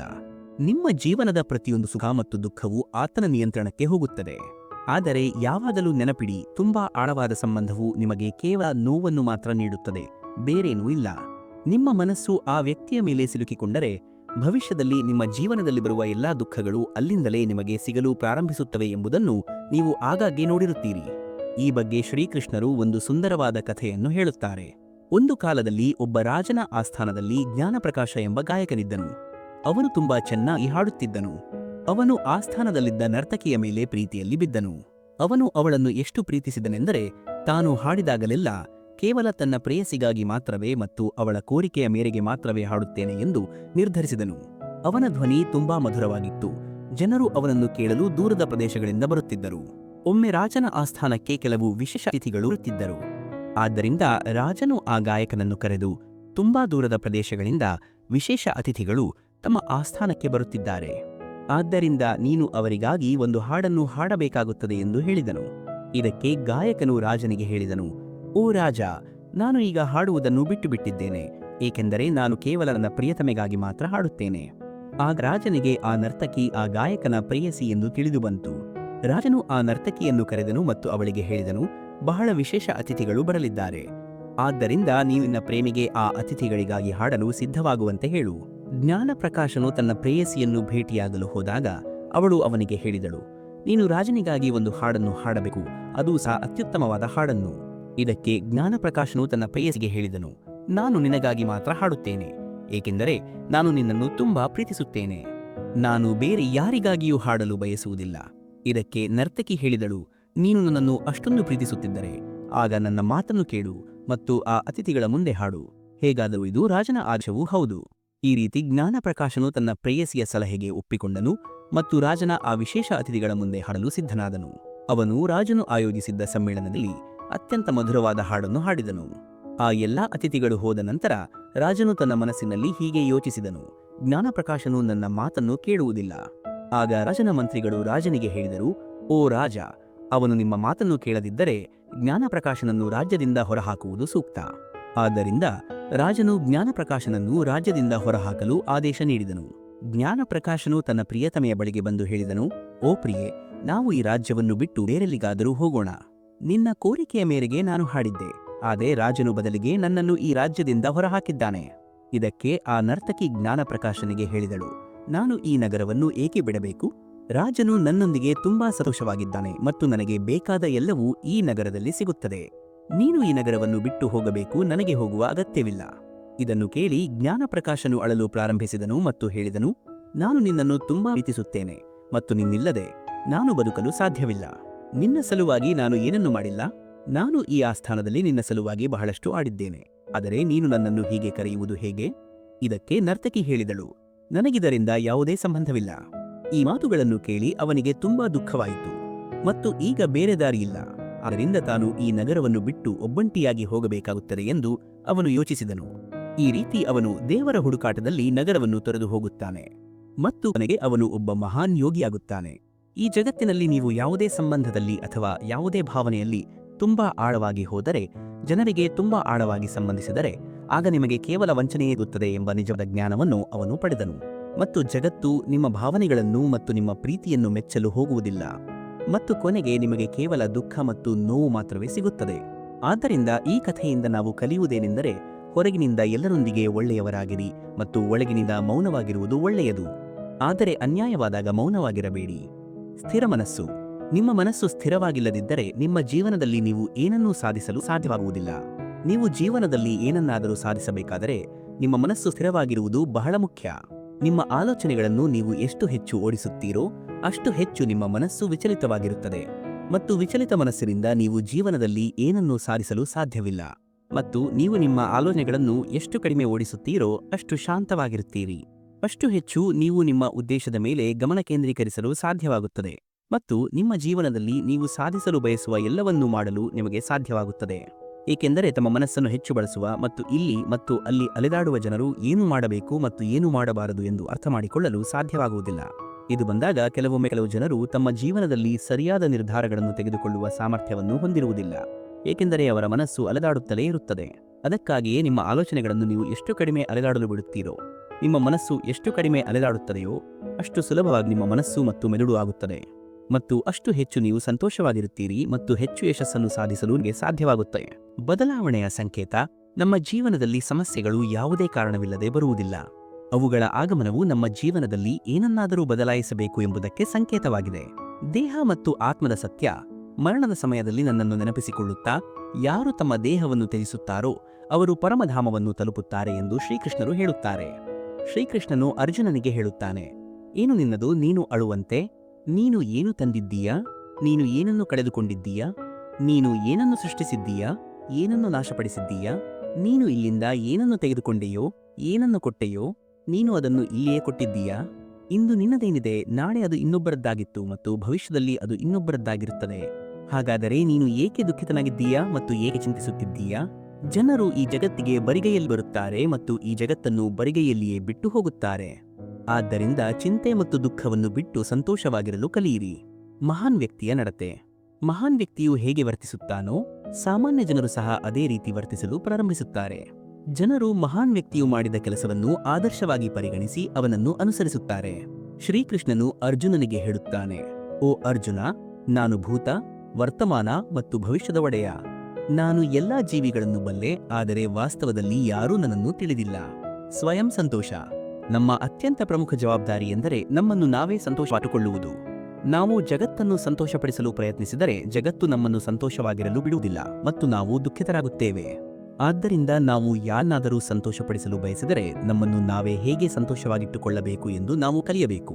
ಇದನ್ನು ಹೇಳಲು ಸುಲಭ, ಆದರೆ ನಮ್ಮನ್ನು ನಾವೇ ಸಂತೋಷವಾಗಿಟ್ಟುಕೊಳ್ಳುವುದು ತುಂಬಾ ಕಷ್ಟ. ಏಕೆಂದರೆ ಮನುಷ್ಯನು ಕೇವಲ ಸಂತೋಷವಾಗಿರಲು ಕಲಿಯುವುದಿಲ್ಲ ಮತ್ತು ಸಂತೋಷವಾಗಿರುವುದು ಹೇಗೆ ಎಂದು ಮನುಷ್ಯನಿಗೆ ತಿಳಿದಿರುವುದಿಲ್ಲ. ಏಕೆಂದರೆ ಕೆಲವೊಮ್ಮೆ ಅವನು ಯಾವುದೋ ಒಂದು ವಿಷಯದ ಹಿಂದೆ ಓಡುತ್ತಿರುತ್ತಾನೆ ಮತ್ತು ಕೆಲವೊಮ್ಮೆ ಒಬ್ಬ ವ್ಯಕ್ತಿಯ ಹಿಂದೆ ಓಡುತ್ತಿರುತ್ತಾನೆ ಮತ್ತು ಹೀಗೆ ಅಲೆದಾಡುವುದರಿಂದ ಅವನು ಕೇವಲ ದುಃಖವನ್ನು ಮಾತ್ರ ಪಡೆಯುತ್ತಾನೆ ಮತ್ತು ಸಂತೋಷವಾಗಿರಲು ಸಾಧ್ಯವಾಗುವುದಿಲ್ಲ. ಆದ್ದರಿಂದ ಜನರನ್ನು ಸಂತೋಷವಾಗಿಡುವುದಕ್ಕಿಂತ ನಿಮ್ಮನ್ನು ನೀವೇ ಸಂತೋಷವಾಗಿಟ್ಟುಕೊಳ್ಳಬೇಕು ಮತ್ತು ನಿಮ್ಮ ಜೀವನವನ್ನು ಇತರರಿಗೆ ನೀಡಬೇಡಿ. ಜೀವನವು ಭವಿಷ್ಯದಲ್ಲಿ ಅಥವಾ ಹಿಂದಿನ ಕಾಲದಲ್ಲಿ ಇಲ್ಲ. ಜೀವನವು ಈ ಕ್ಷಣದಲ್ಲಿ ಮಾತ್ರವೇ ಇದೆ. ಶ್ರೀಕೃಷ್ಣನು ಅರ್ಜುನನಿಗೆ ಹೇಳುತ್ತಾನೆ, ಓ ಅರ್ಜುನ, ದೇವರು ಪ್ರತಿ ಜೀವಿಯ ಹೃದಯದಲ್ಲಿ ನೆಲೆಸಿದ್ದಾನೆ. ಟೀಕೆಗೆ ಹೆದರಬೇಡಿ. ಈ ಜಗತ್ತಿನಲ್ಲಿ ಅಥವಾ ಇನ್ನಾವುದೇ ಜಗತ್ತಿನಲ್ಲಿ ಟೀಕೆಗೆ ಹೆದರಿ ನಿಮ್ಮ ಗುರಿಯನ್ನು ಎಂದಿಗೂ ಬಿಟ್ಟುಕೊಡಬೇಡಿ. ಏಕೆಂದರೆ ಗುರಿಯನ್ನು ಸಾಧಿಸಿದ ತಕ್ಷಣ ವಿಮರ್ಶಕರ ಅಭಿಪ್ರಾಯವೂ ಬದಲಾಗುತ್ತದೆ. ಒಬ್ಬ ವ್ಯಕ್ತಿಯು ತನ್ನ ಕೆಲಸದಲ್ಲಿ ಸಂತೋಷವನ್ನು ಕಂಡುಕೊಂಡಾಗ ನೀವು ಭವಿಷ್ಯದ ಬಗ್ಗೆ ಚಿಂತಿಸುವುದನ್ನು ನಿಲ್ಲಿಸಬೇಕು. ಏಕೆಂದರೆ ಭವಿಷ್ಯದ ಮೇಲೆ ನಿಮಗೆ ಯಾವುದೇ ನಿಯಂತ್ರಣವಿಲ್ಲ. ಭವಿಷ್ಯದ ಯೋಜನೆಗಳು ಮತ್ತು ಚಿಂತೆಗಳು ನಿಮ್ಮ ಇಂದಿನ ಸಂತೋಷವನ್ನು ಕಸಿದುಕೊಳ್ಳುತ್ತವೆ. ಆದ್ದರಿಂದ ನಿಮ್ಮ ಮನಸ್ಸಿನಿಂದ ಎಲ್ಲಾ ಭಯವನ್ನು ತೆಗೆದುಹಾಕಿ ಮತ್ತು ಏನಾಗುತ್ತದೆಯೋ ಅದು ಒಳ್ಳೆಯದಾಗಿರುತ್ತದೆ ಎಂಬ ನಂಬಿಕೆಯನ್ನು ಇಟ್ಟುಕೊಳ್ಳಿರಿ. ದೇವರ ಸಾಮರ್ಥ್ಯ. ಶ್ರೀಕೃಷ್ಣನು ಅರ್ಜುನನಿಗೆ ಹೇಳುತ್ತಾನೆ, ಯಾರು ನನ್ನನ್ನು ನಂಬುತ್ತಾರೋ ಅವರಿಗೆ ನಾನು ಗೋಚರಿಸುತ್ತೇನೆ ಮತ್ತು ಯಾರು ನನ್ನನ್ನು ನಂಬುವುದಿಲ್ಲವೋ ಅವರಿಗೆ ನನ್ನ ಶಕ್ತಿಯ ಬಗ್ಗೆ ಎಂದಿಗೂ ತಿಳಿದಿರುವುದಿಲ್ಲ. ಅವರು ನನ್ನನ್ನು ಹೇಗೆ ನೆನಪಿಸಿಕೊಳ್ಳುತ್ತಾರೋ ನಾನು ಸಹ ಅವರಿಗೆ ಅದೇ ರೀತಿ ಬೆಂಬಲ ನೀಡುತ್ತೇನೆ ಎಂದು ನಾನು ಅರಿತುಕೊಳ್ಳಲು ಹೋಗುತ್ತಿಲ್ಲ. ಯಾರಾದರೂ ನನ್ನನ್ನು ಪ್ರೀತಿಸಿದರೆ ನಾನು ಸಹ ಅವರನ್ನು ಪ್ರೀತಿಸುತ್ತೇನೆ. ಹೌದು, ಅವನು ಎಲ್ಲರನ್ನೂ ಬಿಟ್ಟು ನನ್ನನ್ನು ಮಾತ್ರ ತನ್ನ ಆಸರೆಯು ಪರಿಗಣಿಸಿದರೆ ಅವನು ನನ್ನನ್ನು ಬೇರೊಬ್ಬರಿಗಿಂತಲೇ ಪರಿಗಣಿಸಬೇಕು. ಅವಲಂಬಿತರಾಗಿ ಅಲೆದಾಡಬೇಕಾದ ಅಗತ್ಯವಿಲ್ಲ. ವಿವೇಕದ ನಿರ್ಧಾರಗಳು. ಕೆಲವೊಮ್ಮೆ ನಿಮ್ಮ ಅತ್ಯಂತ ಆತ್ಮೀಯ ಸ್ನೇಹಿತರು ನಿಷ್ಪ್ರಯೋಜಕರಾಗುತ್ತಾರೆ. ನಿಮ್ಮ ಜೀವನವನ್ನು ಹಾಳು ಮಾಡುವಲ್ಲಿ ನಿಮ್ಮ ಸ್ನೇಹಿತರೇ ಕೊಡುಗೆ ನೀಡುತ್ತಾರೆ ಎಂಬುದನ್ನು ಮತ್ತೆ ಮತ್ತೆ ನೋಡಲಾಗಿದೆ. ನೀವು ನಿಮ್ಮ ಅತ್ಯಂತ ಆತ್ಮೀಯ ಸ್ನೇಹಿತ ನಿಮ್ಮ ಉತ್ತಮ ಸ್ನೇಹಿತ ಎಂದು ಸ್ವೀಕರಿಸುತ್ತೀರಿ. ಅವನ ನಿರ್ಧಾರದ ಆಧಾರದ ಮೇಲೆ ನಿಮ್ಮ ಜೀವನದ ನಿರ್ಧಾರಗಳನ್ನು ತೆಗೆದುಕೊಳ್ಳಲು ಪ್ರಾರಂಭಿಸುತ್ತೀರಿ. ಅವನು ತೋರಿಸಿದ ಹಾದಿಯನ್ನು ಅನುಸರಿಸಿ ನಿಮ್ಮ ಬುದ್ಧಿವಂತಿಕೆಯನ್ನು ನಿರ್ಲಕ್ಷಿಸುತ್ತೀರಿ. ಇದು ಹೆಚ್ಚಾಗಿ ನಿಮ್ಮ ಅವನತಿಗೆ ಕಾರಣವಾಗುತ್ತದೆ. ಮತ್ತೊಂದೆಡೆ ನೀವು ನಿಮ್ಮ ಸ್ನೇಹಿತನನ್ನು ಪರೀಕ್ಷಿಸಿ ಅವನನ್ನು ಪ್ರಯತ್ನಿಸಿದರೆ ಆಗ ನಿಮಗೆ ವಾಸ್ತವವು ತಿಳಿದುಬರುತ್ತದೆ ಮತ್ತು ನಿಮಗೆ ಅವರಿಂದ ಯಾವುದೇ ಸಲಹೆ ತೆಗೆದುಕೊಳ್ಳುವ ಅಗತ್ಯವಿರುವುದಿಲ್ಲ. ನೀವು ನಿಮ್ಮ ಜೀವನದ ನಿರ್ಧಾರಗಳನ್ನು ನೀವೇ ತೆಗೆದುಕೊಳ್ಳಬೇಕು, ಅದೂ ಸಹ ನಿಮ್ಮ ವಿವೇಚನೆ ಮತ್ತು ಬುದ್ಧಿವಂತಿಕೆಯಿಂದ. ನಿಮ್ಮ ಬಗ್ಗೆ, ನಿಮ್ಮ ಸವಾಲುಗಳು, ಸಮಸ್ಯೆಗಳು ಮತ್ತು ಸಾಮರ್ಥ್ಯಗಳ ಬಗ್ಗೆ ನಿಮಗಿಂತ ಚೆನ್ನಾಗಿ ಯಾರಿಗೂ ತಿಳಿದಿರುವುದಿಲ್ಲ. ಏಕೆಂದರೆ ನಿಮ್ಮ ಜೀವನದಲ್ಲಿ ಬೇರೆ ಯಾವುದೇ ವ್ಯಕ್ತಿಗೆ ಈ ನಿರ್ಧಾರವನ್ನು ತೆಗೆದುಕೊಳ್ಳುವ ಹಕ್ಕು ಇಲ್ಲ. ಆದರೆ ನೀವು ಯಾವುದೇ ನಿರ್ಧಾರವನ್ನು ತೆಗೆದುಕೊಳ್ಳುವಲ್ಲಿ ಕಷ್ಟಗಳನ್ನು ಎದುರಿಸುತ್ತಿರುವಾಗ ಮತ್ತು ಯಾವುದು ಸರಿ ಮತ್ತು ಯಾವುದು ತಪ್ಪು ಎಂದು ನಿಮಗೆ ಅರ್ಥವಾಗದಿದ್ದಾಗ ನಿಮ್ಮ ಉತ್ತಮ ಸ್ನೇಹಿತನನ್ನು ಏಕೆ ಕೇಳಬಾರದು ಎಂದು ನಿಮಗೆ ಅನಿಸುತ್ತದೆ. ಆದರೆ ನಿಮ್ಮ ಉತ್ತಮ ಸ್ನೇಹಿತನಿಗೆ ನಿಮ್ಮ ಆಲೋಚನೆಗಳ ಬಗ್ಗೆ ಹೇಗೆ ತಿಳಿಯುತ್ತದೆ ಮತ್ತು ನಿಮಗೆ ಯಾವುದು ಸರಿ ಮತ್ತು ಯಾವುದು ತಪ್ಪು ಎಂದು ಅವನಿಗೆ ಹೇಗೆ ತಿಳಿಯುತ್ತದೆ ಎಂದು ಪರಿಗಣಿಸಿರಿ. ವಾಸ್ತವದಲ್ಲಿ ಅವನ ಹೃದಯದಲ್ಲಿ ಅವನು ನಿಮ್ಮ ಬಗ್ಗೆ ಅಸೂಯೆ ಪಡುತ್ತಿರಬಹುದು. ಅವರು ನಿಮ್ಮ ಬಗ್ಗೆ ಅಸೂಯೆ ಪಡುತ್ತಾರೆ ಮತ್ತು ಅದು ನಿಮಗೆ ತಿಳಿದಿರುವುದಿಲ್ಲ. ಈ ಕಲಿಯುಗದಲ್ಲಿ ನಿಮ್ಮದೇ ರಕ್ತ ಸಂಬಂಧಿಗಳು ನಿಮ್ಮನ್ನು ಸಹಿಸದಿದ್ದಾಗ ನೀವು ಅನಗತ್ಯವಾಗಿ ನಿಮ್ಮ ಸ್ನೇಹಿತರನ್ನು ನಿಮ್ಮವರು ಎಂದು ಪರಿಗಣಿಸುತ್ತೀರಿ. ಆದ್ದರಿಂದ ನೀವು ನಿಮ್ಮ ಬಗ್ಗೆ ಒಳ್ಳೆಯದನ್ನು ಬಯಸಿದರೆ ನಿಮ್ಮ ಬಗ್ಗೆ ನೀವೇ ಕಾಳಜಿ ವಹಿಸಬೇಕು. ನೀವು ನಿಮ್ಮ ಜೀವನದ ನಿರ್ಧಾರಗಳನ್ನು ಬುದ್ಧಿವಂತಿಕೆ ಮತ್ತು ವಿವೇಚನೆಯಿಂದ ತೆಗೆದುಕೊಳ್ಳಬೇಕು. ಆದರೆ ಇನ್ನು ಇತರರಿಂದ ಸಲಹೆ ತೆಗೆದುಕೊಂಡ ನಂತರ ನಿಮ್ಮ ಭವಿಷ್ಯಕ್ಕಾಗಿ ನಿರ್ಧಾರಗಳನ್ನು ತೆಗೆದುಕೊಳ್ಳಬೇಕು ಎಂದು ನಿಮಗೆ ಅನಿಸಿದರೆ ನೀವು ನಿಮ್ಮ ಜೀವನದ ಒಡೆಯರು. ನಿಮ್ಮ ಜೀವನವನ್ನು ಹಾಳು ಮಾಡಲು ಬಯಸುತ್ತೀರಾ ಅಥವಾ ಅದನ್ನು ಉತ್ತಮಗೊಳಿಸಲು ಬಯಸುತ್ತೀರಾ ಎಂಬುದು ಸಂಪೂರ್ಣವಾಗಿ ನಿಮ್ಮ ನಿರ್ಧಾರ. ಕೋಪದ ನಿಯಂತ್ರಣ. ಸಣ್ಣ ವಿಷಯಗಳಿಗೆ ಬೇಗನೆ ಕೋಪಗೊಳ್ಳುವ ಜನರು ಅವರ ಕೋಪವೇ ಅವರ ನಾಶಕ್ಕೆ ಕಾರಣವಾಗುತ್ತದೆ. ಬೇಗನೆ ಕೋಪಗೊಳ್ಳುವ ಜನರು ಎಂದಿಗೂ ನಿಜವಾದ ಸಂಬಂಧವನ್ನು ನಿರ್ಮಿಸಲು ಸಾಧ್ಯವಿಲ್ಲ ಮತ್ತು ಅವರ ಪರಿಚಯಸ್ಥರು ಇದರ ಬಗ್ಗೆ ಚಿಂತಿತರಾಗಿರುತ್ತಾರೆ. ಅವರು ಯಾವುದಕ್ಕೆ ಕೋಪಗೊಳ್ಳುತ್ತಾರೆ ಎಂದು ಹೇಳಲು ಸಾಧ್ಯವಿಲ್ಲ. ಈಗ ನಾವು ಅಂತಹ ಜನರ ಬಗ್ಗೆ ಕೇಳುತ್ತೇವೆ. ಅವರು ಇದ್ದಕ್ಕಿದ್ದಂತೆ ಹೃದಯಾಘಾತವನ್ನು ಅನುಭವಿಸುತ್ತಾರೆ, ರಕ್ತದೊತ್ತಡ ಹೆಚ್ಚಾಗುತ್ತದೆ, ಅಂತಹ ವ್ಯಕ್ತಿಯ ಜೀವನವು ಕಡಿಮೆಯಾಗುತ್ತದೆ. ಅಂತಹ ವ್ಯಕ್ತಿಯು ಜಗತ್ತಿನಲ್ಲಿ ಮಾನಸಿಕವಾಗಿ ಅಸ್ಥಿರ ಎಂದು ಪರಿಗಣಿಸಲ್ಪಡುತ್ತಾನೆ. ಅವರಿಗೆ ಏನನ್ನೂ ಹೇಳದಿರುವುದು ಉತ್ತಮ ಎಂದು ಜನರು ಭಾವಿಸುತ್ತಾರೆ. ಆದ್ದರಿಂದ ಎಲ್ಲೆಡೆ ಮೌನವಾಗಿರುವುದು ಹೇಗೆ ತಪ್ಪೋ ಅದೇ ರೀತಿ ಎಲ್ಲದಕ್ಕೂ ಕೋಪಗೊಳ್ಳುವುದು ಸಹ ತಪ್ಪಾಗಿದೆ. ಎಲ್ಲಿ ಮೌನವಾಗಿರಬೇಕು ಮತ್ತು ಎಲ್ಲಿ ಮಾತನಾಡಬೇಕು ಎಂಬ ಜ್ಞಾನವು ನಮಗೆ ಶ್ರೀಮದ್ ಭಗವದ್ಗೀತೆಯ ಆಲೋಚನೆಗಳಿಂದ ಸಿಗುತ್ತದೆ. ಪ್ರತಿಯೊಬ್ಬ ಮನುಷ್ಯನ ಜೀವನದಲ್ಲಿ ಸುಖ ಮತ್ತು ದುಃಖ ಬರುತ್ತಲೇ ಇರುತ್ತವೆ. ಒಂದು ಋತು ಮುಗಿದ ನಂತರ ಇನ್ನೊಂದು ಬರುವಂತೆ ಸಂತೋಷವು ಶಾಶ್ವತವಾಗಿ ಉಳಿಯುವುದಿಲ್ಲ ಮತ್ತು ದುಃಖವೂ ಶಾಶ್ವತವಾಗಿ ಉಳಿಯುವುದಿಲ್ಲ. ಆದ್ದರಿಂದ ದುಃಖ ಬಂದರೆ ನಾವು ಅದಕ್ಕೆ ಹೆದರಬಾರದು. ಸಂತೋಷ ಬಂದರೆ ನಾವು ಆ ಸಂತೋಷಕ್ಕೆ ವ್ಯಸನಿಯಾಗಬಾರದು. ಈ ಜಗತ್ತಿನಲ್ಲಿ ಎಲ್ಲವೂ ಬದಲಾಗಲು ಹೋಗುತ್ತಿದೆ. ಆದ್ದರಿಂದ ಯಾವುದೇ ದುಃಖವಿದ್ದರೆ ಚಿಂತಿಸಬೇಡಿ, ಏಕೆಂದರೆ ಅದು ಸಹ ಒಂದು ದಿನ ಕೊನೆಗೊಳ್ಳುತ್ತದೆ. ನಮ್ಮ ಸಮಸ್ಯೆಗಳು ಕೊನೆಗೊಳ್ಳುತ್ತವೆ. ಅವು ಯಾವುದೇ ಕಾರಣವಿಲ್ಲದೆ ಜೀವನದಲ್ಲಿ ಬರುವುದಿಲ್ಲ. ನಾವು ನಮ್ಮ ಜೀವನದಲ್ಲಿ ಏನನ್ನಾದರೂ ಬದಲಾಯಿಸಬೇಕು ಎಂಬುದಕ್ಕೆ ಇದು ಒಂದು ಸಂಕೇತವಾಗಿದೆ. ಅತಿಯಾದ ವ್ಯಾಮೋಹ. ಯಾವುದೇ ವಿಷಯದಲ್ಲಿ ನೀವು ಎಷ್ಟು ಹೆಚ್ಚು ಪ್ರೀತಿ ಮತ್ತು ವ್ಯಾಮೋಹವನ್ನು ಹೊಂದಿದ್ದೀರೋ ಅದು ನಿಮ್ಮನ್ನು ಅಷ್ಟು ಹೆಚ್ಚು ಅಳಿಸುತ್ತದೆ. ಅರ್ಜುನನ ವ್ಯಾಮೋಹದಿಂದಾಗಿ ವಾಸ್ತವವಾಗಿ ಭಗವಾನ್ ಶ್ರೀಕೃಷ್ಣನು ಅರ್ಜುನನಿಗೆ ಗೀತೆಯ ಜ್ಞಾನವನ್ನು ನೀಡಿದನು. ಅರ್ಜುನನು ಧೈರ್ಯಶಾಲಿ ಮತ್ತು ವೀರಯೋಧನಾಗಿದ್ದರೂ ತನ್ನ ವ್ಯಾಮೋಹದಿಂದಾಗಿ ಅವನು ದುರ್ಬಲನಾಗಲು ಪ್ರಾರಂಭಿಸಿದನು. ಪಾಂಡವರು ತಮ್ಮ ಇಡೀ ಜೀವನವನ್ನು ಕಷ್ಟಪಡಬೇಕಾಯಿತು. ಅವರು ತಮ್ಮ ಸಂಬಂಧಿಕರ ಬಗ್ಗೆ ಬಹಳಷ್ಟು ವ್ಯಾಮೋಹವನ್ನು ಹೊಂದಿದ್ದರು. ಅವರಿಗೆ ಹೊರಗಿನವರಿಂದ ಪ್ರೀತಿ ಸಿಗಲಿಲ್ಲ, ಆದರೆ ತಮ್ಮವರೇ ನೋವನ್ನು ನೀಡಿದರು. ಅವರ ಪ್ರೀತಿಪಾತ್ರರೇ ಅವರಿಗೆ ಅಳಿಸಿದರು ಮತ್ತು ನೋವಿನ ಸಂಕಟವನ್ನು ಅನುಭವಿಸುವಂತೆ ಒತ್ತಾಯಿಸಿದರು. ನೀವು ನಿಮ್ಮ ಜೀವನವನ್ನು ನೋಡಿದರೆ ನಿಮ್ಮ ಪ್ರೀತಿಪಾತ್ರರ ಮೇಲಿನ ನಿಮ್ಮ ವ್ಯಾಮೋಹವು ನಿಮಗೆ ಸಂತೋಷವನ್ನು ತರುವುದಿಲ್ಲ, ಆದರೆ ನಿಮ್ಮ ಇಡೀ ಜೀವನದುದ್ದಕ್ಕೂ ನಿಮ್ಮನ್ನು ಅಳಿಸುತ್ತದೆ ಮತ್ತು ನೋವನ್ನು ನೀಡುತ್ತದೆ. ನಮ್ಮೊಂದಿಗೆ ಜಗತ್ತಿನಲ್ಲಿ ಬಹಳಷ್ಟು ಘಟನೆಗಳು ನಡೆಯುತ್ತಲೇ ಇರುತ್ತವೆ, ಆದರೆ ಅವು ನಮಗೆ ಹೆಚ್ಚು ವ್ಯತ್ಯಾಸವನ್ನುಂಟು ಮಾಡುವುದಿಲ್ಲ. ಉದಾಹರಣೆಗೆ, ನೀವು ಎಲ್ಲೋ ಬಿರುಗಾಳಿ ಬಂದಿದೆ, ಯಾರೋ ಸತ್ತಿದ್ದಾರೆ ಎಂಬ ಬ್ರೇಕಿಂಗ್ ನ್ಯೂಸ್ ಅನ್ನು ಕೇಳಿದ್ದೀರಿ. ಇದರಲ್ಲಿ ಕೇವಲ 2 ನಿಮಿಷ ಮಾತ್ರ ನೋವಾಗುತ್ತದೆ ಮತ್ತು ನಂತರ ಏನಾಯಿತು ಎಂದು ಯಾರಿಗೂ ನೆನಪಿರುವುದಿಲ್ಲ. ಮತ್ತೊಂದೆಡೆ, ನಾವು ನಮ್ಮವರು ಎಂದು ಕರೆಯುವ ವ್ಯಕ್ತಿಗೆ ಸ್ವಲ್ಪ ಗೀರು ಬಿದ್ದರೂ ಅಥವಾ ನೋವಾದರೂ ಅದು ನಮ್ಮ ಹೃದಯಕ್ಕೆ ಬಹಳಷ್ಟು ನೋವುಂಟು ಮಾಡುತ್ತದೆ. ಜಗತ್ತಿನ ವಿಷಯಗಳು ನೋವನ್ನುಂಟು ಮಾಡಿದಷ್ಟು ಪ್ರೀತಿಪಾತ್ರರ ಮಾತುಗಳು ನೋವುಂಟು ಮಾಡುವುದಿಲ್ಲ. ನೆನಪಿಡಿ, ಯಾರೊಂದಿಗಾದರೂ ನಿಮ್ಮ ಸಂಬಂಧವು ಎಷ್ಟು ಆಳವಾಗಿದೆಯೋ ಅಷ್ಟು ಹೆಚ್ಚು ನೋವನ್ನು ನೀವು ಸಹಿಸಿಕೊಳ್ಳಬೇಕಾಗುತ್ತದೆ ಮತ್ತು ನೀವು ಆ ನೋವಿನಿಂದ ತಪ್ಪಿಸಿಕೊಳ್ಳಲು ಸಾಧ್ಯವಾಗುವುದಿಲ್ಲ. ನೀವು ಪೋಷಕರನ್ನು ನೋಡಿದರೆ ಅವರು ತಮ್ಮ ಮಕ್ಕಳಿಂದಾಗಿ ಅಳುತ್ತಾರೆ. ತಮ್ಮ ಮಗುವನ್ನು ಬೆಳೆಸಲು ನಾನು ನನ್ನ ಇಡೀ ಜೀವನದಲ್ಲಿ ಇಷ್ಟೊಂದು ತ್ಯಾಗಗಳನ್ನು ಮಾಡಿದ್ದೇನೆ, ಆದರೆ ಇಂದು ಅದೇ ಮಗು ನನಗೆ ರಕ್ತದ ಕಣ್ಣೀರನ್ನು ಅಳುವಂತೆ ಮಾಡುತ್ತದೆ, ಏಕೆಂದರೆ ಅವನು ನಮ್ಮದೇ ಮಗು ಮತ್ತು ನಮ್ಮವರೇ ನಮ್ಮನ್ನು ಹೆಚ್ಚು ಅಳುವಂತೆ ಮಾಡುತ್ತಾರೆ.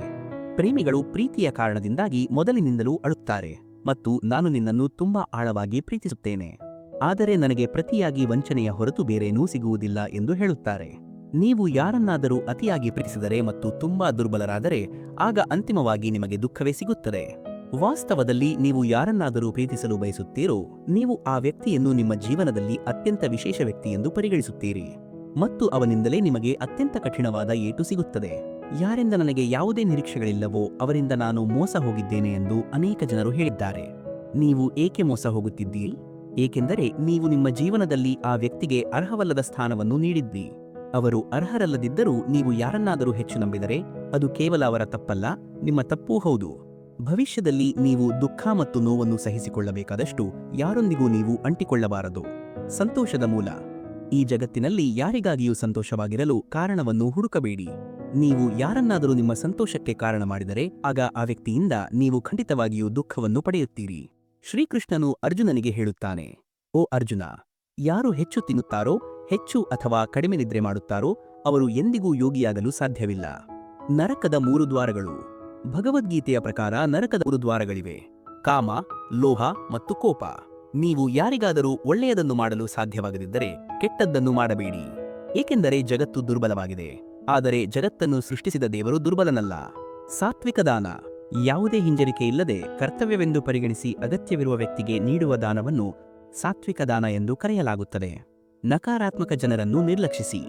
ನಕಾರಾತ್ಮಕ ಜನರ ಮಾತುಗಳನ್ನು ಎಂದಿಗೂ ಗಂಭೀರವಾಗಿ ತೆಗೆದುಕೊಳ್ಳಬೇಡಿ, ಏಕೆಂದರೆ ಯಾವಾಗಲೂ ನಕಾರಾತ್ಮಕವಾಗಿ ಮಾತನಾಡುವ ಅಂತಹ ವ್ಯಕ್ತಿ ಯಾವಾಗಲೂ ನಕಾರಾತ್ಮಕವಾಗಿರುತ್ತಾನೆ. ಅಂತಹ ವ್ಯಕ್ತಿಯೊಂದಿಗೆ ನೀವು ಎಂದಿಗೂ ವಾದ ಮಾಡಬಾರದು ಎಂದು ನೀವು ಭಾವಿಸುತ್ತೀರಾ? ನೀವು ನಕಾರಾತ್ಮಕ ಜನರೊಂದಿಗೆ ವಾದಿಸಿದಾಗ ಅವರು ನಿಮ್ಮ ಸಕಾರಾತ್ಮಕ ಶಕ್ತಿಯನ್ನು ತೆಗೆದುಕೊಂಡು ಪ್ರತಿಯಾಗಿ ನಿಮಗೆ ನಕಾರಾತ್ಮಕ ಶಕ್ತಿಯನ್ನು ನೀಡುತ್ತಾರೆ.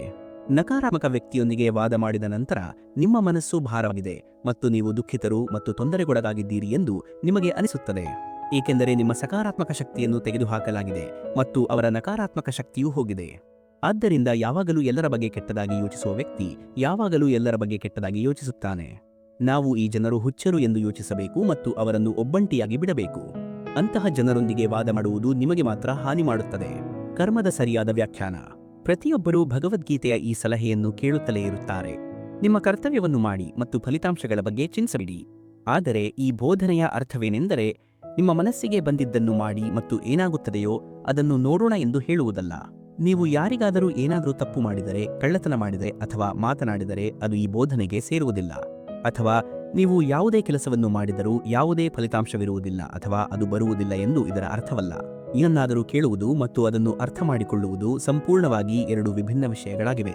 ಗೀತೆಯಲ್ಲಿ ಹೇಳಿರುವುದೇನೆಂದರೆ ಕೆಲಸವನ್ನು ಮಾಡುತ್ತಾ ಇರಿ ಮತ್ತು ಚಿಂತಿಸಬೇಡಿ. ಇದರ ಅರ್ಥವೇನೆಂದರೆ ನೀವು ಯಾರಿಗಾದರೂ ಏನನ್ನಾದರೂ ಮಾಡಿದರೆ ಪ್ರತಿಯಾಗಿ ಏನನ್ನೂ ನಿರೀಕ್ಷಿಸಬೇಡಿ. ವಿನಾಶದ ಆರಂಭ.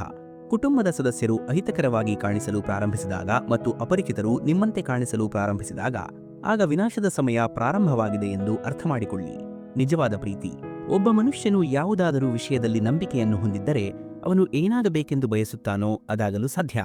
ಒಬ್ಬನು ಅಪೇಕ್ಷಿತ ವಸ್ತುವಿನ ಮೇಲೆ ನಿರಂತರವಾಗಿ ಧ್ಯಾನ ಮಾಡಿದರೆ ಕತ್ತಲೆಯಲ್ಲಿ ಬೆಳಕು ಹೇಗೆ ಹೊಳೆಯುತ್ತದೆಯೋ ಹಾಗೆಯೇ ಸತ್ಯವೂ ಸಹ ಹೊಳೆಯುತ್ತದೆ.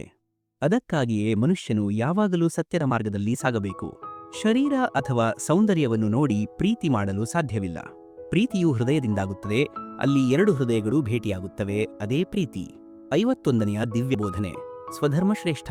ಇನ್ನೊಬ್ಬರ ಕೆಲಸವನ್ನು ಪರಿಪೂರ್ಣವಾಗಿ ಮಾಡುವುದಕ್ಕಿಂತ ಒಬ್ಬರ ಸ್ವಂತ ಕೆಲಸವನ್ನು ಅಪೂರ್ಣವಾಗಿ ಮಾಡಬೇಕಾದರೂ ಪರವಾಗಿಲ್ಲ, ಅದು ಉತ್ತಮ. ಪ್ರೀತಿಯನ್ನು ಕೇಳಬೇಡಿ. ನೀವು ಯಾರಿಂದಲೂ ಪ್ರೀತಿಯನ್ನು ಕೇಳುವ ಅಗತ್ಯವಿಲ್ಲ, ಏಕೆಂದರೆ ಪ್ರೀತಿಯನ್ನು ಕೇಳಲು ಸಾಧ್ಯವಿಲ್ಲ. ಯಾರಾದರೂ ನಿಮ್ಮನ್ನು ಪ್ರೀತಿಸಿದರೆ ಅವರು ತಾನಾಗಿಯೇ ನಿಮಗೆ ಪ್ರೀತಿಯನ್ನು ನೀಡಲು ಪ್ರಾರಂಭಿಸುತ್ತಾರೆ. ವಿರುದ್ಧವಾಗಿ ನಿಮಗೆ ಪ್ರೀತಿಯನ್ನು ಕೇಳುವ ಅಗತ್ಯವಿದೆ ಎಂದು ನಿಮಗೆ ಅನಿಸಿದರೆ ಆ ವ್ಯಕ್ತಿಯು ನಿಮ್ಮನ್ನು ಪ್ರೀತಿಸುವುದೇ ಇಲ್ಲ ಎಂಬುದು ಸ್ಪಷ್ಟವಾಗುತ್ತದೆ. ಪೋಷಕರಿಂದ ಪ್ರೀತಿಯನ್ನು ಕೇಳುವ ಅಗತ್ಯವಿಲ್ಲ, ಏಕೆಂದರೆ ಅವರು ಸ್ವಯಂಚಾಲಿತವಾಗಿ ಪ್ರೀತಿಸುತ್ತಾರೆ. ಪ್ರೀತಿಯು ಕೊಡುಕೊಳ್ಳುವ ವಿಷಯವಲ್ಲ, ಅದು ತಾನಾಗಿಯೇ ಸಂಭವಿಸುತ್ತದೆ. ಒಂದು ಸಂಬಂಧದಲ್ಲಿ ನಡೆಯುವ ಕೆಟ್ಟ ವಿಷಯವೇನೆಂದರೆ ಆ ಸಂಬಂಧದಲ್ಲಿ ನೀವು ನಿಮಗಾಗಿ ಪ್ರೀತಿಯನ್ನು ಕೇಳಬೇಕಾಗುತ್ತದೆ. ಆದ್ದರಿಂದ ಅಂತಹ ಪರಿಸ್ಥಿತಿಯಲ್ಲಿ ನೀವು ಆ ಸಂಬಂಧವನ್ನು ಮುರಿದುಕೊಳ್ಳುವುದು ಉತ್ತಮ. ಪ್ರೀತಿಯು ಕೇಳುವ ವಿಷಯವಲ್ಲ, ಪ್ರೀತಿಯು ಕೇವಲ ನೀಡಲ್ಪಡುತ್ತದೆ. ಯಾರು ನಿಮ್ಮನ್ನು ನಿಜವಾಗಿಯೂ ಪ್ರೀತಿಸುತ್ತಾರೋ ಅವರು ನಿಮಗೆ ಪ್ರೀತಿಯನ್ನು ನೀಡದೆ ಬದುಕಲು ಸಾಧ್ಯವಿಲ್ಲ. ಮಾನಸಿಕವಾಗಿ ಬಲಶಾಲಿಯಾಗಿ. ಯಾರಾದರೂ ಮುಂದೆ ಬಂದು ನಿಮ್ಮ ಹೃದಯವನ್ನು ಸುಲಭವಾಗಿ ನೋಯಿಸುವಷ್ಟು ನಿಮ್ಮನ್ನು ದುರ್ಬಲರನ್ನಾಗಿ ಮಾಡಿಕೊಳ್ಳಬೇಡಿ. ಯಾರೂ ಬಂದು ನಿಮ್ಮ ಹೃದಯಕ್ಕೆ ನೋವು ಮಾಡಲು ಸಾಧ್ಯವಿಲ್ಲ. ಬದಲಿಗೆ ನೀವು ಜನರಿಗೆ ಸಹಾಯ ಮಾಡುವಷ್ಟು ನಿಮ್ಮನ್ನು ನೀವೇ ಮಾನಸಿಕವಾಗಿ ಬಲಶಾಲಿಗಳನ್ನಾಗಿ ಮಾಡಿಕೊಳ್ಳಿ.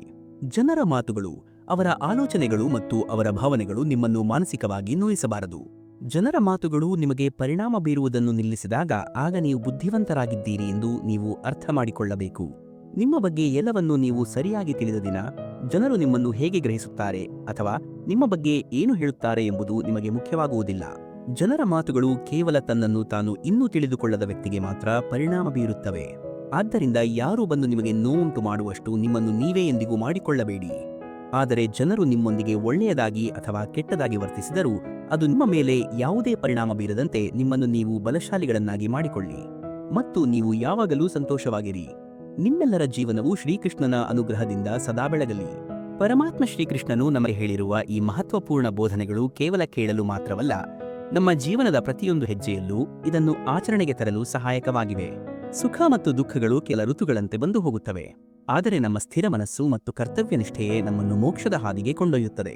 ಅತಿಯಾದ ವ್ಯಾಮೋಹ ಮತ್ತು ಪರಾವಲಂಬನೆಯನ್ನು ತ್ಯಜಿಸಿ ದೇವರಲ್ಲಿ ಶರಣಾಗತಿ ಹೊಂದುವುದೇ ಅಂತಿಮ ಶಾಂತಿಯ ಮಾರ್ಗ. ಪ್ರೀತಿಯ ವೀಕ್ಷಕರೇ, ಈ ದಿವ್ಯ ಸಂದೇಶವು ನಿಮ್ಮ ಹೃದಯವನ್ನು ತಟ್ಟಿದೆ ಎಂದು ನಾವು ಭಾವಿಸುತ್ತೇವೆ. ನಿಮ್ಮ ಜೀವನದ ಎಲ್ಲಾ ಸಮಸ್ಯೆಗಳಿಗೆ ಉತ್ತರವನ್ನು ಕಂಡುಕೊಳ್ಳಲು ಶ್ರೀಕೃಷ್ಣನು ನಿಮಗೆ ಮಾರ್ಗದರ್ಶನ ನೀಡಲಿ ಎಂದು ನಾವು ಪ್ರಾರ್ಥಿಸುತ್ತೇವೆ. ನೀವು ಈ ಸಂದೇಶದಿಂದ ಏನನ್ನಾದರೂ ಕಲಿತಿದ್ದರೆ ದಯವಿಟ್ಟು ಕಾಮೆಂಟ್ನಲ್ಲಿ ಜೈ ಶ್ರೀ ರಾಧೇಕೃಷ್ಣ ಎಂದು ಬರೆಯಿರಿ.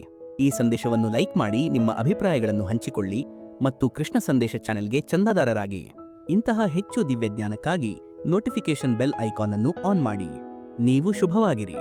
ನಿಮ್ಮೆಲ್ಲರಿಗೂ ನಮ್ಮ ಹೃತ್ಪೂರ್ವಕ ಧನ್ಯವಾದಗಳು. ಜೈ ಶ್ರೀ ರಾಧೇಕೃಷ್ಣ.